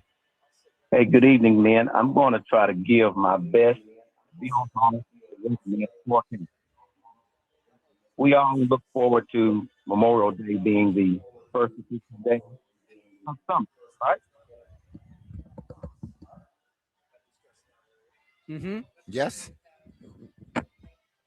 Got me? Hello. Yeah, we heard you. So Can you my hear us? Bill Call Hall. us back, Doug. Okay. Go ahead, Doug. Doug will call us back. Okay. Kind of a shaky Yeah, connection there. It was breaking up. Let's go to Joel on our text line. Joel says, if Love is gone at 4, do Derek and Adam then agree with Donick's trade back plan? Or would they rather take the best edge left on the board? I wouldn't mind them trading back if Love is not there. But if you feel that the guy you want is there, but he will not be there, say if you move 3 spots, then you take him. But if you feel he's still going to be there, then move down, get those extra picks, and you're still able to get your guy. So trading back and getting Styles, which is my endorsement, it's that or take, let's say it's Reese or Bailey. Like that those are your choices, right? If the hypothetical that the caller points out happens, or the texter, right? Jeremiah Love gets picked by the Cardinals. Yes. And you're left with, do I want the best edge rusher that's available mathematically, as Easton said? One of them's got to be there, either Reese or Bailey. Do you like that guy, or do you trade down and take Styles if you really love Sonny Styles? I think you could justify the off-ball linebacker position thing if I'm also bringing to the table 2 or 3 more picks that I get with it. Yeah. Of course, you can't guarantee that Styles will be there, depending how far back rolling you go. the dice. But then if Styles not there, say you move back 3 spots and Styles is not there, then are you willing then to move back again? Because you don't think the guys you got to have somebody that's willing to move up. Yeah, or you just take a guy that you want, but you may not feel is worthy of the pick that you're at, even if you move down. Alex from Montreal says, what is your worst case scenario tonight for the Titans in the NFL draft? Worst case scenario. That they don't get either of the guys that they want or that has been projected to them, and they try to be too clever and trade out and end up trading past that threshold where they got to make a decision. Like I said, we need to trade again, or we're just going to take a guy at this spot because our guys we thought were going to be there, at least one of them, he's gone. Because once you move down, now you open yourself up to teams moving up ahead of you. They're taking a guy possibly that you may have on your board as a potential top 10 pick. So to me, that's worst case scenario. Willie, your worst case scenario for the Titans tonight? I just think reaching for somebody that's just not worthy of the 4th pick on your board. Now, everybody's board's different. If they do that, they're going to tell everybody that that's who we had 4th on our board. Maybe it surprises us, but I think it would be tough. Let's say they really spend the 10 minutes or whatever working hard to move down because they're not super excited about the player they would take it for, and they're unsuccessful at getting the deal that they want. To me, that would be tough, right? Like, okay, let's call everybody. Let's see what's the best deal. We're making the deal. Oh, boy, we don't like this trade. I wish we had more. What do we do? Do we take the player or do we take a trade we don't like? That's the worst case scenario. A couple of texters have asked us this question. I'll go with Adam in Clarksville because his is on the top. What if the Dallas Cowboys offer the Tennessee Titans George Pickens and number 12 for 4 and Love is gone? We've had multiple texters ask us about George Pickens. So for context, yesterday it was reported that the Cowboys will not hold contract talks regarding a long-term deal with their franchise-tagged wide receiver, George Pickens. We heard Easton Freeze allude to this when we had him on earlier in the hour. So there appears to be some smoke around George Pickens and the Dallas Cowboys. So the Cowboys are armed with 2 first-round picks, 12 and 20. They are one of 6 teams with multiple first-round picks. If the Cowboys, if Jerry Jones were to call Mike Borgonzi and say, we really want number 4, here's George Pickens, you move down to 12, we go up to 4. Is that a worthwhile trade? I would, but you got to be willing. 2 things, I think, if indeed that happens, it would be sort of a triggering effect, at least in my opinion. That one, you got to know that you can work out a deal with Pickens. You have to. If you're making that trade, you got to know you can, because you don't want him to be in the same boat he is with the Dallas Cowboys. Dallas placed the non-exclusive $27.3 million franchise tag on Pickens, and they don't want to negotiate with him. Do you view Pickens as a number 1 wide receiver? Pickens is number 1. So that's why I'm saying, like, you got to be prepared to now pay him when you get him. And then that's the first dilemma. I think the second dilemma is, what do you do with Calvin Ridley? It's almost like you got to package Calvin Ridley with that, because you got to because now Pickens becomes the number 2. Again, you can't neglect these young guys. They've been developing. So if you want to continue to develop, you got to allow these guys to do that. You add a Pickens, you got Wan'Dale Robinson. I'm not sure. I'm not going to say there's no room for Calvin Ridley, because there is. But I just think if you're thinking about it moving forward, you almost have to move on from Calvin Ridley via a trade with the Cowboys, swapping a receiver for a receiver and a pick for a pick, but ultimately you're getting a better deal because Pickens is a higher playmaker than Calvin Ridley is, or he's seen as that way, and he has produced over the years. He is a flat-out number 1. So to me, that's the only way. Outside of those are the 2 dilemmas that you would have to sort of know. Either I got it, I know what I'm gonna do, or it's like, man, we gotta figure this one out. I would want to know is he worthy of the investment, a big investment money wise. He is only 25. Yeah, I don't know his makeup. How would he handle having the big contract? He's the kind of guy that will stay hungry. Like that is a critical part of this if you're going to go there, but. It's intriguing because it doesn't throw your time level. If he were 28 or 29, I'd be like, I'd just shy away. But he's 25. One texter points out that Pickens can't be traded, at least yet, because he has yet to sign his franchise tag. Well, he can. He could sign it. Right. You make the deal on the front end. Yeah, right. Exactly. He would just have to approve of the Tennessee Titans. Exactly, and that's sort of the sticking point. Not only getting him, but there has to be more than just a framework of a deal. There almost has to be a deal in place, because right after that, you're going to have to sign him. You're not making this move to have him for a year. One texter wonders if New Orleans were to trade up with the Titans from 8 to 4, if Jeremiah Love would still be available at 8. I don't think Jeremiah Love is getting to 8. I would be really surprised if he. To me, if you're trading down to 8, I think that puts you in position to potentially draft one of those receivers. Yeah, but I also think there's a good chance that Styles could fall to 8. Yeah, it's the possible. Giants. There seems to be some speculation. The Giants and John Harbaugh likes Sonny Styles, linebackers. He values that position maybe more than some teams. He also values safeties more. Yeah. The safety is a wild card in this too, right? Yeah. The one safety is supposed to be Downs is supposed to be the man, like better than a lot of the corners, but it's harder to find corners. So exactly. Do you want the great safety or do you want the corner that's he's pretty good? It's possible that Ohio State could have 4 players selected in the top 10. Arvell Reese, Caleb Downs, Sonny Styles, and Carnell Tate.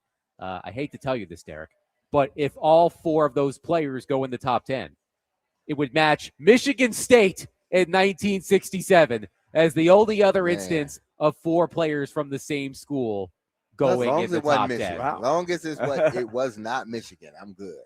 Yes, Arvell Reese, Caleb Downs, Sonny Styles, and Cardinal Tate could all end up in the top 10. That would be something. Yeah, it would be. And then there would be another debate.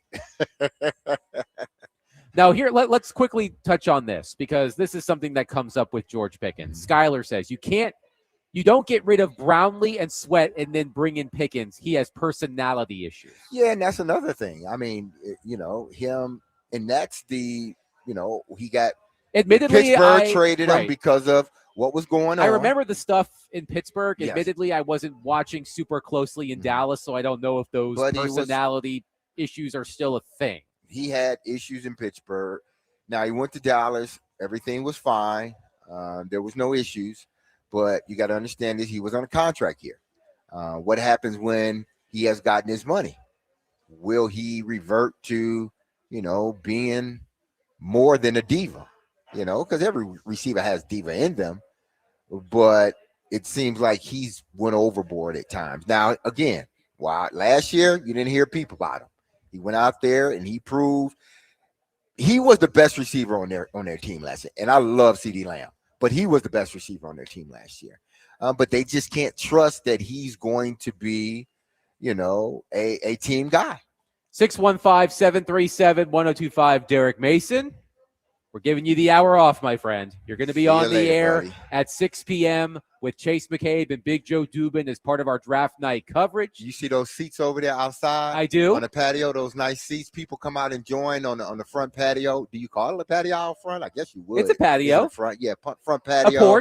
A porch. Whatever we called it a stoop back in the days when in Michigan, a stoop. It's a large stoop over there. But it's a nice stoop. Nice. Bunch of chairs. So I'm going to go out there and sit for a while and rest. But I want a bunch of people to come down and join us because we don't have it going up. Exactly. This spot wonderful, is man. unbelievable. We are at T-Line at 106 Duluth Avenue in West Nashville. So you heard Derek Mason. He's going to take a break. He'll be back at 6 o'clock with Chase McCabe and Big Joe Dubin as part of our draft night coverage. But coming up next, we are going to take a football breather. Elliotte Friedman, Sportsnet NHL Insider, will join us. Willie and I will discuss the Predators GM search and the Stanley Cup playoffs with our friend Elliotte Friedman coming up next. 615-737-1025. Derek Mason, Willie Donick, Adam Vingan, 1025 The Game.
D-Mace, Vingan, and Donick, 102.5 The Game. Willie Donick, Adam Vingan, and David Janes here with you. Derek Mason getting a well-deserved hour off because starting at 6 o'clock, Derek Mason will be on the draft night coverage with Chase McCabe and Big Joe Dubin. So Derek Mason chilling outside here at T-Line 106 Duluth Avenue in West Nashville. Chase McCabe in the building. He's chatting with Derek Mason outside. We will be joined. Show prep Indeed. We will be joined by Sportsnet NHL insider Elliotte Friedman here momentarily. But from our lips to God's ears, Willie Donick, as soon as we went to break, Adam Schefter and others reported that George Pickens is signing his franchise tag. And once he does, he can be traded. So George Pickens on the table. What do you read into that? Do you think that makes it more likely that you'll hear his name a bunch tonight? I think we will. I think George Pickens will be. A.J. Brown too? A.J. Brown sounds like it's going to be more of a post-draft thing from everything that I've read. But George Pickens could be on the move. He has signed his franchise tag, which means he can now. Would you rather have Pickens or would you rather have 12 and 20? Ooh. That's a good question. Or is it possible you could get Pickens and other things from the Cowboys if you are moving up to 4? Hold that thought. That's a good question. Let's go to our phone line, driven by WilsonCountyHyundai.com, and welcome in Sportsnet NHL insider extraordinaire, Elliotte Friedman. He is presented by Old National Bank as well as Green Ventures Landscaping. Hi, Elliotte. How are you? I'm good, Adam. You don't want to answer Willie's question? Like the listeners might want to know. Okay, what was the question again, Willie? Well, would you rather have 12 and 20 or would you rather have Pickens? Or do you think you could get Pickens and other picks and not just a straight swap for number 4? I think I would want more than just Pickens for the 4th pick. I think I would want one of those first-round picks as well. That's the question. Could you get one of them? Could That's you get a 20? Good question. Pickens at 20? Question. These are the all questions. The questions. But thank goodness, Elliotte, it'll be all over tonight. We can stop speculating. I love the NFL draft. It's one of my favorite nights on the calendar. I really enjoy it. I have our producer, Dom, of our podcast, is a big Jets fan. And I always send him that video every year of the Jets draft screw-ups. I love doing it. We'll see if that happens at number 2 tonight for the New York Jets. But let's get to the Predators. And, of course, let's start where we have been starting, Elliotte, the Predators GM search. What is the latest you're hearing on that search? So Tom Fitzgerald interviewed earlier this week. He was there in person, and I think he had his meetings with the Predators, and I'm under the impression that they are looking right now between about 4 or 5 people. And I don't know if they're going to do another round of interviews or they're going to make a decision, but I think it's a group of about 4/5. And Fitzgerald's one.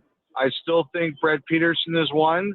I still think Bill Scott is one. And then there might be 1 or 2 more. I'm trying to nail it all down. But that's where I heard they are. They've got a group of about 4 or 5, and they're kind of making some decisions there. Elliotte, would you describe this GM search as the slowest or most methodical among the teams that are or were in search of a new GM? New Jersey has already made a hire. You reported that Toronto has narrowed its search. Vancouver is also seeking a new GM. So how would you describe the pace of the Predator search compared to the others?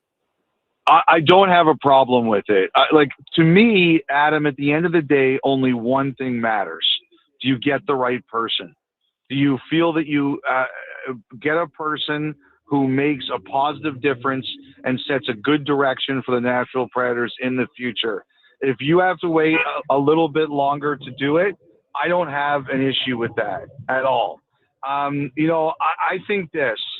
We talked last week about the Saban arrival. So apparently I asked more about it, sometimes I got to tell you, Adam, like my buddies say to me, you are one of the most clueless individuals to walk the planet. And I say, what do you guys mean? And they say, you say things and you have no idea what you're causing by saying things. And I didn't realize, like someone sent me an article, I guess Alex Doherty wrote an article about my Saban comments. And they're like, you have no idea what you are doing by saying these kinds of things. So I was like, okay, I better look into it a bit more. So I understand that Saban has been in some of these meetings, I think mostly with Bill Haslam. I think they've kind of done a couple of them together. And I think his opinion really matters. And part of the reason I think it takes time is because you guys went through a bigger list and then you cut it and then you cut it some more. And then nobody was getting a chance at this job without meeting Saban and Haslam, and you guys are going through that. And I don't have a problem with that. It sounds to me like even though it's a long process, it's a process that makes sense. Now, Adam, I think something else, and we're seeing it in Toronto, and we're seeing it in Vancouver, we're going through a phase in the NHL right now of we're not hiring the same old. So if we're not hiring the same old, we've got to be hiring new. And there's a lot of people here that are getting interviewed in some of these jobs that have never really had a chance at these jobs before. And we've talked about this too. There's the issue of siloing, that some of these teams, they tell their AGMs, you're responsible for this, but not this, and this. And I do think that's been a factor in your search. Like some of the people they've met, they do one or two things very well, but they don't do everything very well. And I think that's been an issue. I think you guys have looked at this and said, hey, wait a second here. Are these candidates well-rounded enough? And I don't have these hires are too important, Adam. If Nashville's taking their time, then I think that's right. The difference in New Jersey was they knew Sonny Meta. He was there before. They targeted him. They wanted him. He was a known quantity to them. If they didn't know that, I think they'd still be going through their search. Elliotte, I know you're a busy man at this time of the year. So many fabulous games in the Stanley Cup playoffs. So I'm not sure if you saw the comments from the Predators end of season news conferences the other day. But the one that made the rounds the most in Nashville came from Steven Stamkos. And he said, quote, the message was the expectation is still to be a competitive team and to push for the playoffs. I don't anticipate any huge changes. We've talked about, is there going to be a rebuild or this or that? It's safe to say that's not going to be the case, end quote. And I put on my conspiratorial glasses when I heard that, and I thought to myself, one, who told him this? Is it Barry Trotz, who's on his way out? Was it Bill Haslam through Barry Trotz? I looked like Charlie Day in that meme from It's Always Sunny in Philadelphia as I discussed all of these potential, indeed. Let me ask you this question, Elliotte, because this is something that we talked about the other day. Do you think the Predators are seeking a GM whose intention is not to rebuild? Are GMs who are coming in and perhaps saying maybe the best course of action would be to take that intentional step back?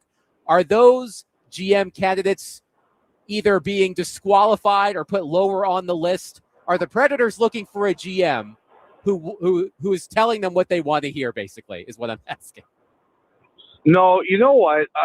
Honestly, I think the biggest factor, and I really do believe this, is that the Predators want to find someone who's a bit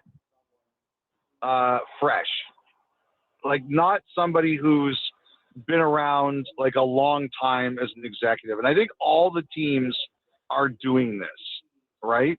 There's a whole, I just kind of talked about it a bit.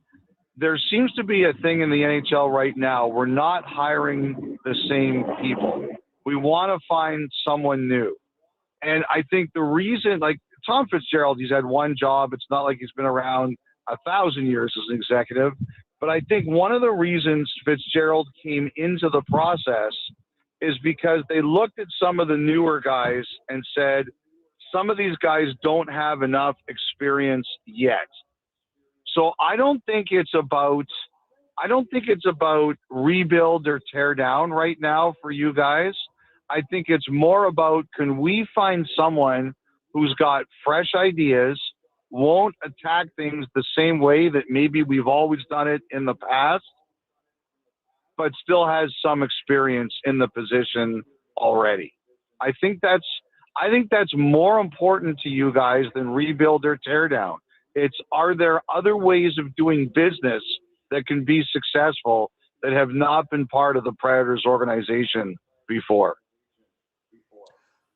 Okay, Elliotte, let's try the question a little bit differently. Did it surprise you at all that there was so much conviction, not just from Stamkos, but it really was a theme of all of the players, plus Barry Trotz and Andrew Brunette?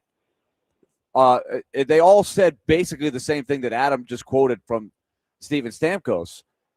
Yeah. You know, without knowing who the GM is going to be, did that surprise you that there was such a laid out plan before you know who the next GM is?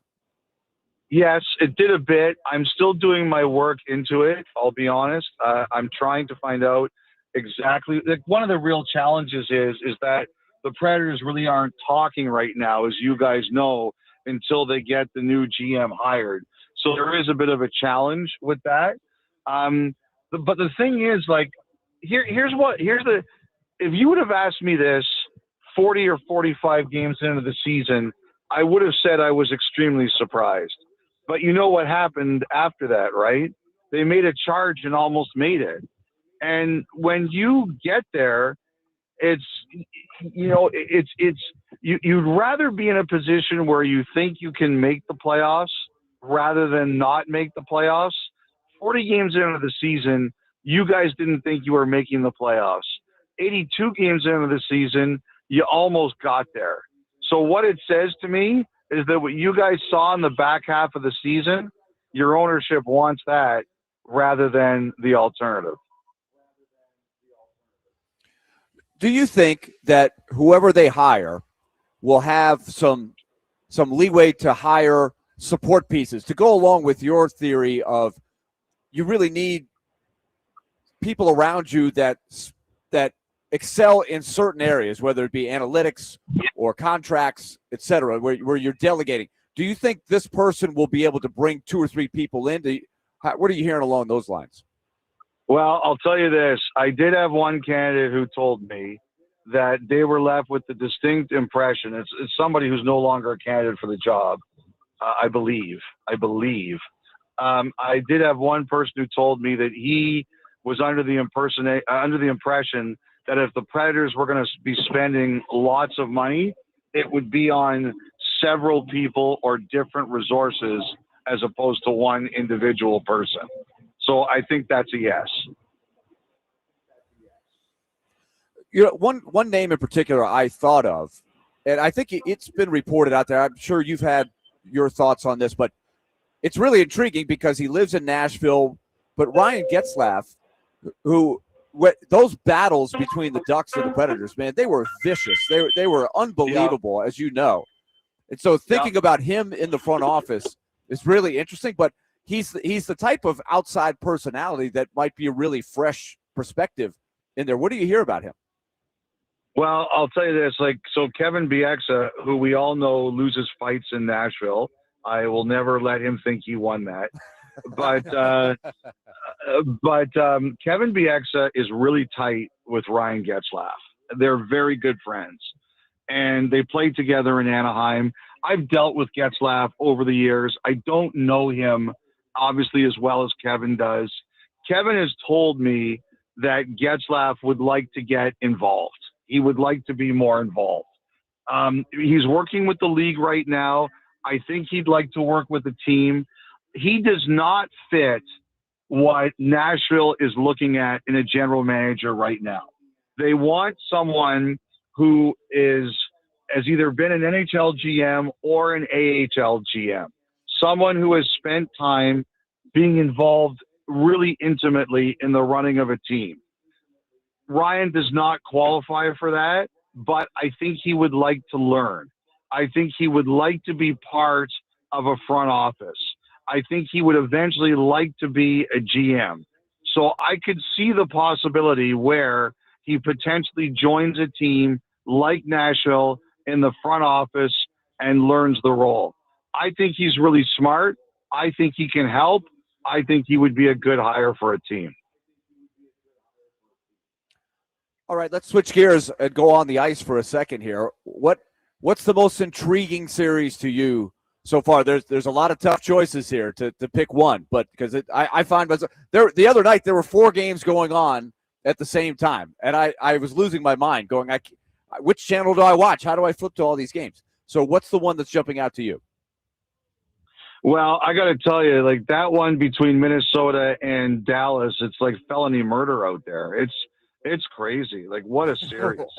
I mean, that is like, sometimes we forget you can't play the playoffs like you play the regular season. You can't play 82 games like that. But once the playoffs starts, these guys will do things to each other they won't do in the regular season. They play hard. They will run through walls. They will carve their best friends. Like the playoffs are incredible, but that Minnesota-Dallas series, it's on a whole other level. I can't believe what Philly's done to Pittsburgh. I'm shocked it's 3-0 there, but every game is incredible. It's just incredible hockey. Elliotte, I do want to ask you one more question. Let's stick with that Philadelphia-Pittsburgh series for a moment. I said this the other day. The Predators had been right about Brady Martin because the player drafted directly behind Brady Martin, Porter Martone, is absolutely killing it for the Philadelphia Flyers. He did it in the regular season, in the lead up to the playoffs, and he's been fabulous in the playoffs so far. He seems like a player who was engineered in a lab to be a member of the Philadelphia Flyers. Why has Martone been able to come out like that so quickly to start his NHL career? First of all, Adam, I saw your tweet, and I thank you for giving me material. It's too soon to give up on Brady Martin. Like he's 18, 19 years old. Of course, it was tongue-in-cheek. You've got a good player there. I just think that it's very interesting. First of all, he's a talented kid. That's number one. At the end of the day, that's it. But number two, he went to school this year at Michigan State, and there's a big battle now. What is better, the Canadian junior path or the NCAA path? The NCAA guys are pointing at Martone as example of one as why they back themselves. Because he plays on weekends and he works out during the week. And the Flyers guys will tell you, like they knew he was going to fill out. They knew he was going to be a big, strong kid.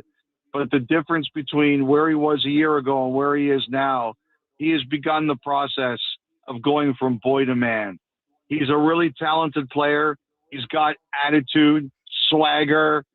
Derek, he'd fit into an NFL locker room really well where there's no room for the timid.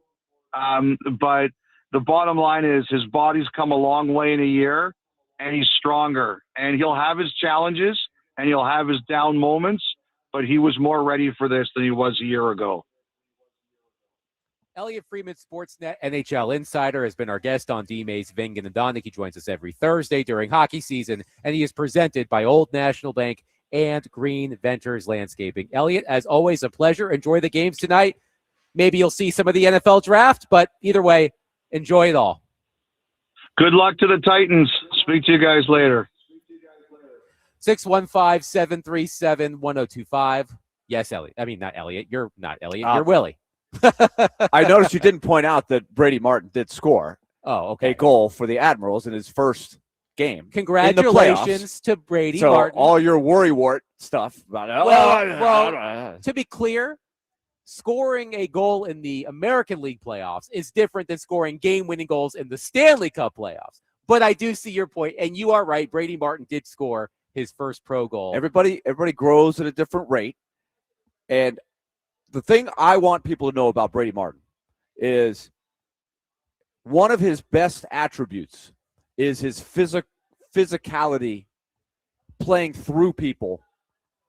And that is very difficult to do at his age and his position. Now, Martone, he might be a freak because he's showing he can hold up the physical stuff here. But the sample size is so low. I'm just simply pointing out that Brady Martin is far from a finished product here, but his stock is going up. Maybe not as fast as Martone now, but he's had a really good year despite a pretty significant injury. I mean, let's be honest, guys. You're stirring the pot. I'm being a little bit of a troll. But yeah. It's my job when you do that to point out, like, well, it's not like Brady Martin is, a bum. He's not chopped liver who has had a bad year. No. He had a serious shoulder injury.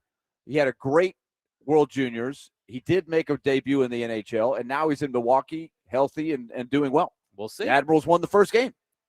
And congratulations to them. I know. You're here to keep me in line.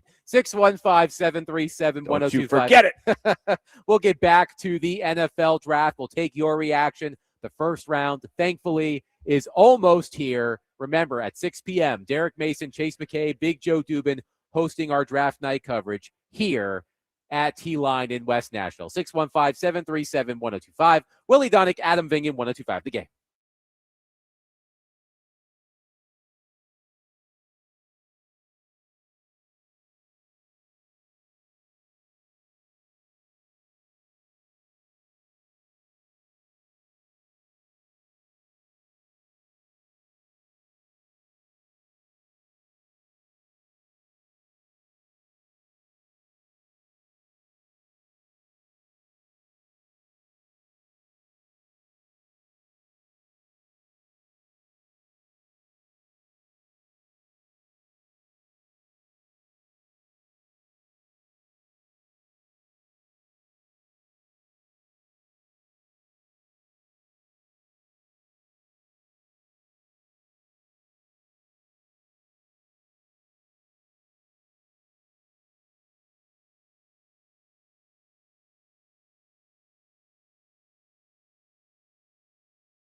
D-Mace, Vingan, and Donick, 102.5 The Game. Willie Donick, Adam Vingan here with you. Derek Mason taking a little bit of a break. He'll be back at 6 p.m. with Chase McCabe and Big Joe Dubin as part of our draft night coverage here at T-Line in West Nashville, 106 Duluth Avenue in Nashville. It's an awesome place. All of the TVs have the draft coverage on. You can also bowl and go curling while you're here. It's amazing. It's a They got the fabulous shuffleboard outside. They have a permanent cornhole. Oh, permanent. It's cement. I've never seen it. I'll have to check that out on my way out. It cannot be moved. Okay. Well, it's there. You can enjoy T-Line as well if you come on out and enjoy our draft coverage again with Derek Mason, Chase McCabe, and Joe Dubin. The first round of the NFL draft is upon us, but the biggest story in the NFL today, it continues to be the biggest story in the NFL for the past 2.5 weeks. The latest in the Mike Vrabel, Diana Rousini scandal. So in case you missed it, let's go back to late last night. It was around 11 p.m. or so Central Time, just after midnight Eastern Time, that Mike Reiss of ESPN.com reported that Mike Vrabel was leaving the team during day 3 of the draft this weekend to seek counseling. And a lot of people assumed he's getting out ahead of something. If this is coming out late tonight, something big must be coming. And at around noon Eastern today, page 6 of the New York Post, which broke the initial Diana Rousini, Mike Vrabel story, posted yet even more scandalous photos of Rousini and Vrabel kissing at a New York City bar more than 6 years ago in March of 2020, when Mike Vrabel was still the head coach of your Tennessee Titans. And since we talked about that in the first hour, Willie, TMZ has gotten in on the action. TMZ published photos of Mike Vrabel and Diana Rousini with the headline, Mike Vrabel, Diana Rousini, Lady Luck hit casino after Titans firing in 2024. And there are pictures of Rousini and Vrabel at the, I hope I'm pronouncing this correctly, the Beau Rivage Casino in Biloxi, Mississippi, shortly before midnight on January 31st, 2024. Why Biloxi? TMZ writes, it might have had to do with the 2024 Senior Bowl held in Mobile, Alabama on February 3rd, about an hour drive away. But he had just been fired, right? Yes. By the Titans. He had just been fired by the Tennessee Titans. So you have two sets of pictures from two different periods of time that now go back 6 years. So once again, you go back to the beginning. How did they handle the initial story? They both came in and said, this is nothing. This is laughable. When they knew there was a lot more to it. That was a critical mistake, I think. Clearly, Rousini is already paying the price. Now the question will be, what will end up being the penalty, if any, for Mike Vrabel? But didn't we hear that he is calling him? Yes, according he to will be Mike available Reiss, before the draft starts, right? According to Mike Reiss of ESPN.com. Mike Reiss, think of him as the Teron Davenport of ESPN.com and the New England Patriots. He is ESPN NFL Nation's Patriots reporter, just as TD is ESPN NFL Nation's Titans reporter. Mike Reiss tweeted, quote, update to the Patriots media schedule. Mike Vrabel will address reporters prior to the start of tonight's draft at approximately 7:20 or 7:30 p.m. So that's 6:20 or 6:30 p.m. Central Time. So Mike Vrabel wasn't on the docket today, but apparently he will address reporters prior to the start of tonight's draft. I am fascinated by what he will say in this situation. Okay, so let's speculate. Speculate away. Do you think there's a chance that he is taking what Derek threw out there, some sort of leave of absence? Because I'm skeptical. To me, the leave of absence, it could be all summer, and you could still be back in your seat ready to go for training camp. But do you think that in any form is possible? I think it is. It's a good question. Because what's he going to say? He's not going to start, oh, well, okay, you guys have pressed me enough. Let me just tell you, we met in 2017 or whatever. He's not going to do that. So why is he addressing the media? He's not talking about the draft. I have to imagine, if I had to guess, what else could it be? He is going to make a statement. Another statement. He's going to make another statement in which he takes a longer leave of absence than he originally anticipated. But he hasn't said he was taking a leave of absence, right? He just said he's going to seek counseling. You can be in counseling and still be working, right? Yes, very true. So let's just say he was going to miss day 3 of the draft. Maybe he'll miss the start of minicamp or something like that. Maybe it was only going to be a couple of weeks. I wonder if it's even longer now. I'm wondering if this – I don't want to go as far as to say, because I do not think this is going to happen. I do not think this is going to be Mike Vrabel resigning as head coach of the New England Patriots. I don't anticipate that being the I don't case. either. But a leave of absence. I wonder if this becomes an indefinite leave of absence. I am going to go and work on myself. Who knows when I'll be back? Maybe it's for the start of training camp. Maybe it's during the preseason. Who knows? My guess is he is taking an indefinite leave of absence. Only he well, I don't know if he actually knows. Like, did they know these photos are out there? They clearly knew that they were together in a lot of public places, as we're finding out. And so you can only wonder what else will be coming out of the woodwork here in the coming days. And does it stop it if he takes the leave of absence? It appears to be paying a penance of some sort. I wonder if just regardless of what you think about this whole thing, the game for him right now is to survive, right? Survive the crisis. I wonder if he is more transparent about everything this time around. I would be stunned if he does that on the day of the draft. I think it's going to be a statement saying, but this is a steady, I'm peacing out for a while. This is a steady drip, drip, drip, drip. I mean, these photos that were released by the New York Post today were allegedly taken more than 6 years ago. Then TMZ got in on the fun and published photos from more than 2 years ago, shortly after he was fired by the Tennessee Titans.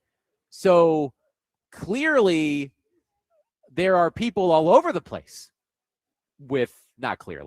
there seemingly are people all over the place with photos of Mike Vrabel.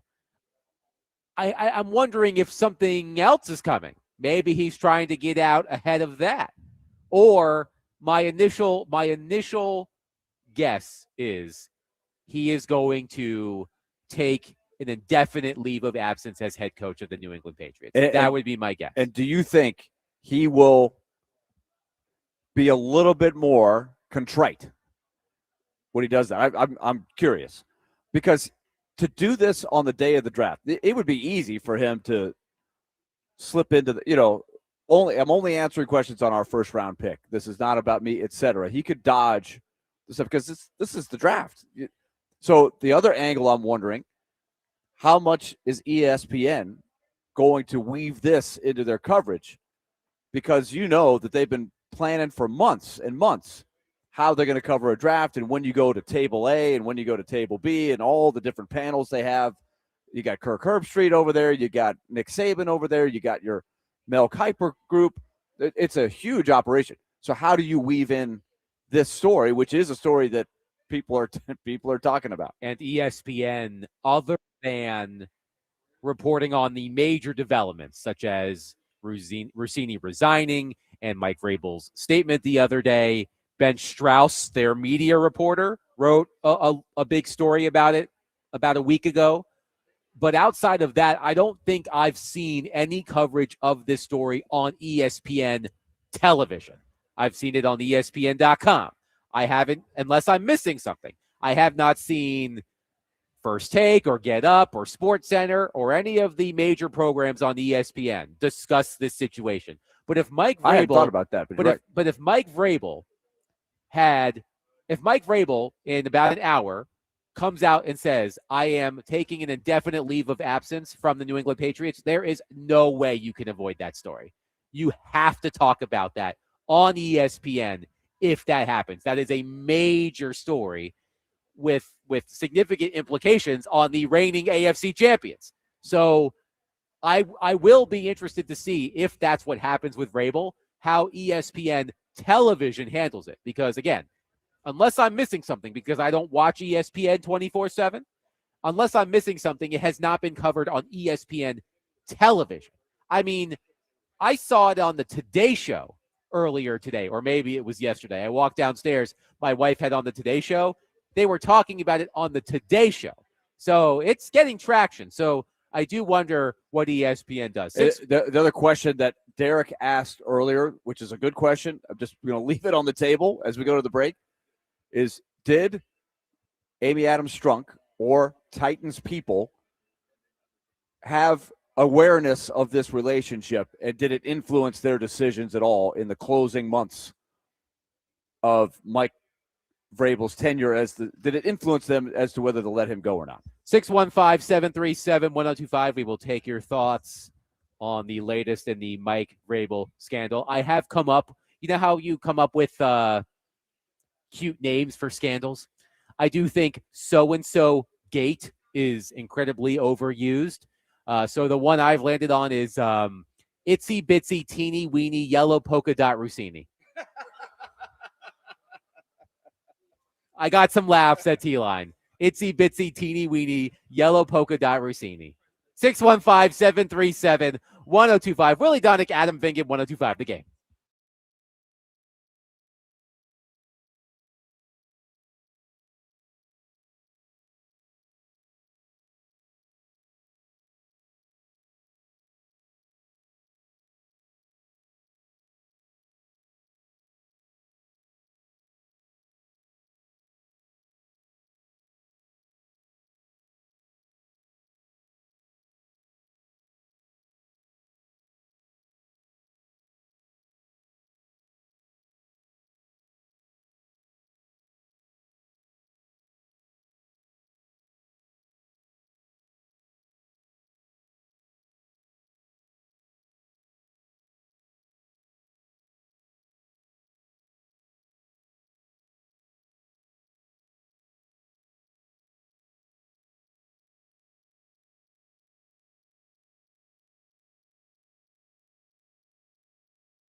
D-Mace, Vingan and Donick, 102.5 The Game. Willie Donick, Adam Vingan here with you at T-Line in West Nashville. Derek Mason, Joe Dubin, and Chase McCabe will have your draft night coverage starting at 6 p.m. If you're wondering why we played Itsy Bitsy Teeny Weeny Yellow Polka Dot Bikini, it's because I've named the Mike Vrabel scandal the Itsy Bitsy Teeny Weeny Yellow Polka Dot Rousini, as in Diana Rousini, although in the picture she was not wearing a bikini. But it works. It rhymes. I'm going to go with it. Mike Vrabel is expected to address reporters in less than an hour in New England. No one knows what he's going to say.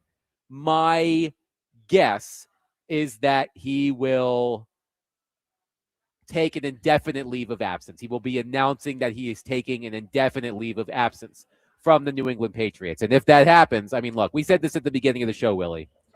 This has been the biggest story in the NFL for the past 2.5 weeks. I have to imagine the NFL, the powers that be, Roger Goodell, they're seething that this story is overshadowing one of the biggest nights on their calendar. How many nights of the year are bigger for the NFL than the first round of the NFL draft? The Super Bowl? Maybe that Thursday night opener to open the season? That's it? Well, I would say how would you put the playoff games?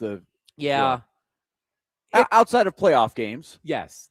Either way, however you want to rank it, this is one of the biggest nights. It's a very significant night. It's not something you want to have this hanging over.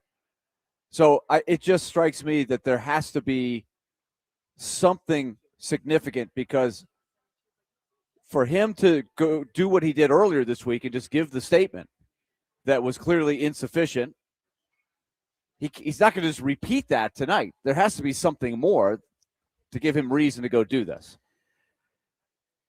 So what else could it be than some sort of, I'm stepping away for a while? Yeah. Not permanently, probably. I would be really surprised at that. Maybe he misses the offseason program and comes back for the beginning of training camp or something like that. This is all, of course, speculation. But total speculation. But we'll see, I guess, within the next hour or so. Will there be live coverage on ESPN when he does this? I highly doubt that. No? I severely doubt that.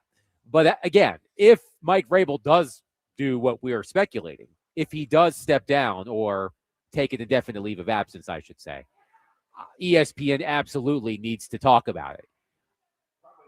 Well, that's possible. That is possible, Mike. I mean, you did this to yourself, man. I mean, look. You've got to, we talked about this at the time. You've got to be smarter. Mike Vrabel is not what I would describe as inconspicuous. Mike Vrabel, he kind of sticks out. He looks like a football player. When he walks into a room, yes, you know if you're any kind of a football fan, and when you go to establishments like a casino in Biloxi or places like that, New York City, there's going to be some football fans there. Right. Every football fan knows Mike Vrabel. Right. He's been around long enough, and he just looks like a football player. Even if you like Mike Vrabel is the type of person who, if you had no idea who Mike Vrabel was, and you walked into a grocery store and you saw him going down the produce section, the cereal aisle, I don't know, you would probably look at yourself and say, that guy's pretty big. I bet he played football. Like, that's right. Like, I'll give you another example. When I traveled with the Vanderbilt basketball team, when our team would be on a commercial flight, which we did sometimes, imagine me, one of the shorter players on the team at 6'3", right? We got 6'8", we got 6'10", we got a couple of 7-footers. How many times do you think we got on an airplane and nobody asked, hey, are you guys some kind of basketball team? Like, and we knew it was coming. Like, we would always be telling each other, who's going to be the first person? Which person is going to be the one that goes to Freddie Benjamin at 7 feet and says, hey, are you guys a basketball team? Duh. Like, it kind of speaks for itself. Right. So if you're Mike So Vrabel, when you see Mike Vrabel coming down the aisle, you're like, I know that guy. He looks like a football.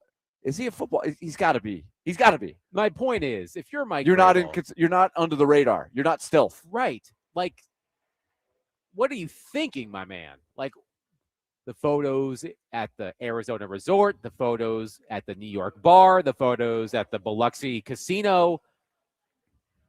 People all over the place know who you are. You just coached a team to the Super Bowl. You've won Super Bowls as a player. You've been coach of the year. You've got to be smarter about this. And yet, don't do dumb that hurt the team. And yet, he knows these experiences have gone on. He knows where he's been with her, and he called the matter laughable. that was a big mistake. this PR rollout. It's a PR problem. This would not be taught in school. Hey, here is how you engineer an expert PR campaign in a crisis. Basically, someone is going to say, you see what the Patriots did with Mike Vrabel? Just do everything the opposite that they did. But we'll see what happens, and we will react tomorrow if Mike Vrabel does make a big announcement. But we are not too far from the start of the first round of the NFL draft. As I said, Willie, I took a tour of the mocks earlier today. I looked at 10 prominent NFL draft analysts and NFL people. Matt Miller, Rich Eisen, Peter Schrager, Daniel Jeremiah, Field Yates, Lance Zierlein, Bucky Brooks, Todd McShay, Albert Breer, and Dane Brugler. That is 10 by my count. 6 have Sonny Styles going to the Titans at number 4 overall. 2 have Jeremiah Love. 1 has Arvell Reese, and 1 has David Bailey. So as we wrap up the show here, Willie, 2 questions. Let's start with this. Your prediction. What do the Tennessee Titans do with their number 4 pick? First of all, do they make it at number 4? Do they trade down? And if, regardless of what they do, who is the pick? Who is the first pick for the Titans tonight? Who? Well, I'm on the record. I endorse the trade down and get Sonny Styles, so I have to stick with that.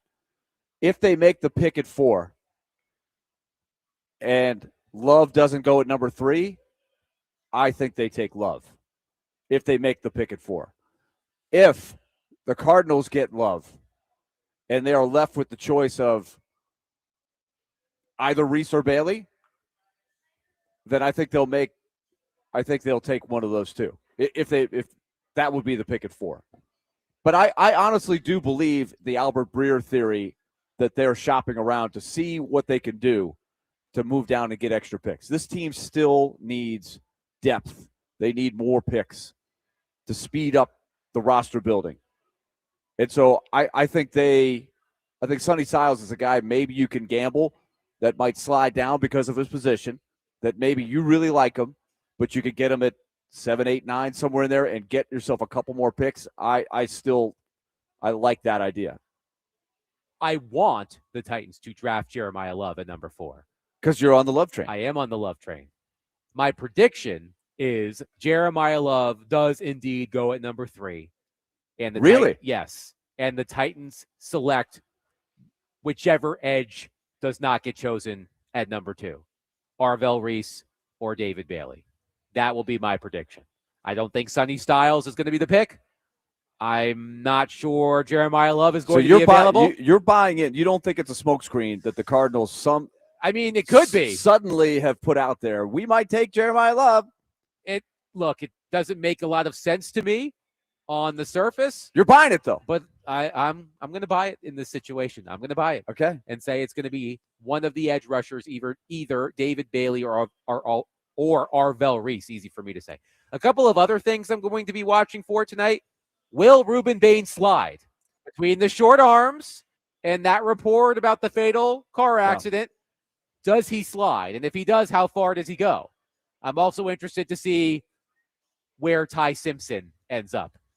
If he ends up in the first round. Does he get his name called tonight? That's a good question. That'll do it for us. We will react to what the Titans do tomorrow at 3 o'clock. We will be live from Chicago's home of chicken and waffles in our neck of the woods. Oh, yeah, right in our backyard. In East Nashville. I can walk to the show tomorrow. I might just do that. You do have to train for the marathon after all. But we will react to everything the Titans do and around the first round tomorrow at 3 o'clock. Coming up next, Derek Mason, Chase McCabe. Arrested Derek Mason. Arrested He's Derek fresh. Mason. He He's had ready. the hour off. He's ready. Derek Mason, Chase McCabe, Joe Dubin. Draft night in Nashville. Coming up next here on 102.5 The Game.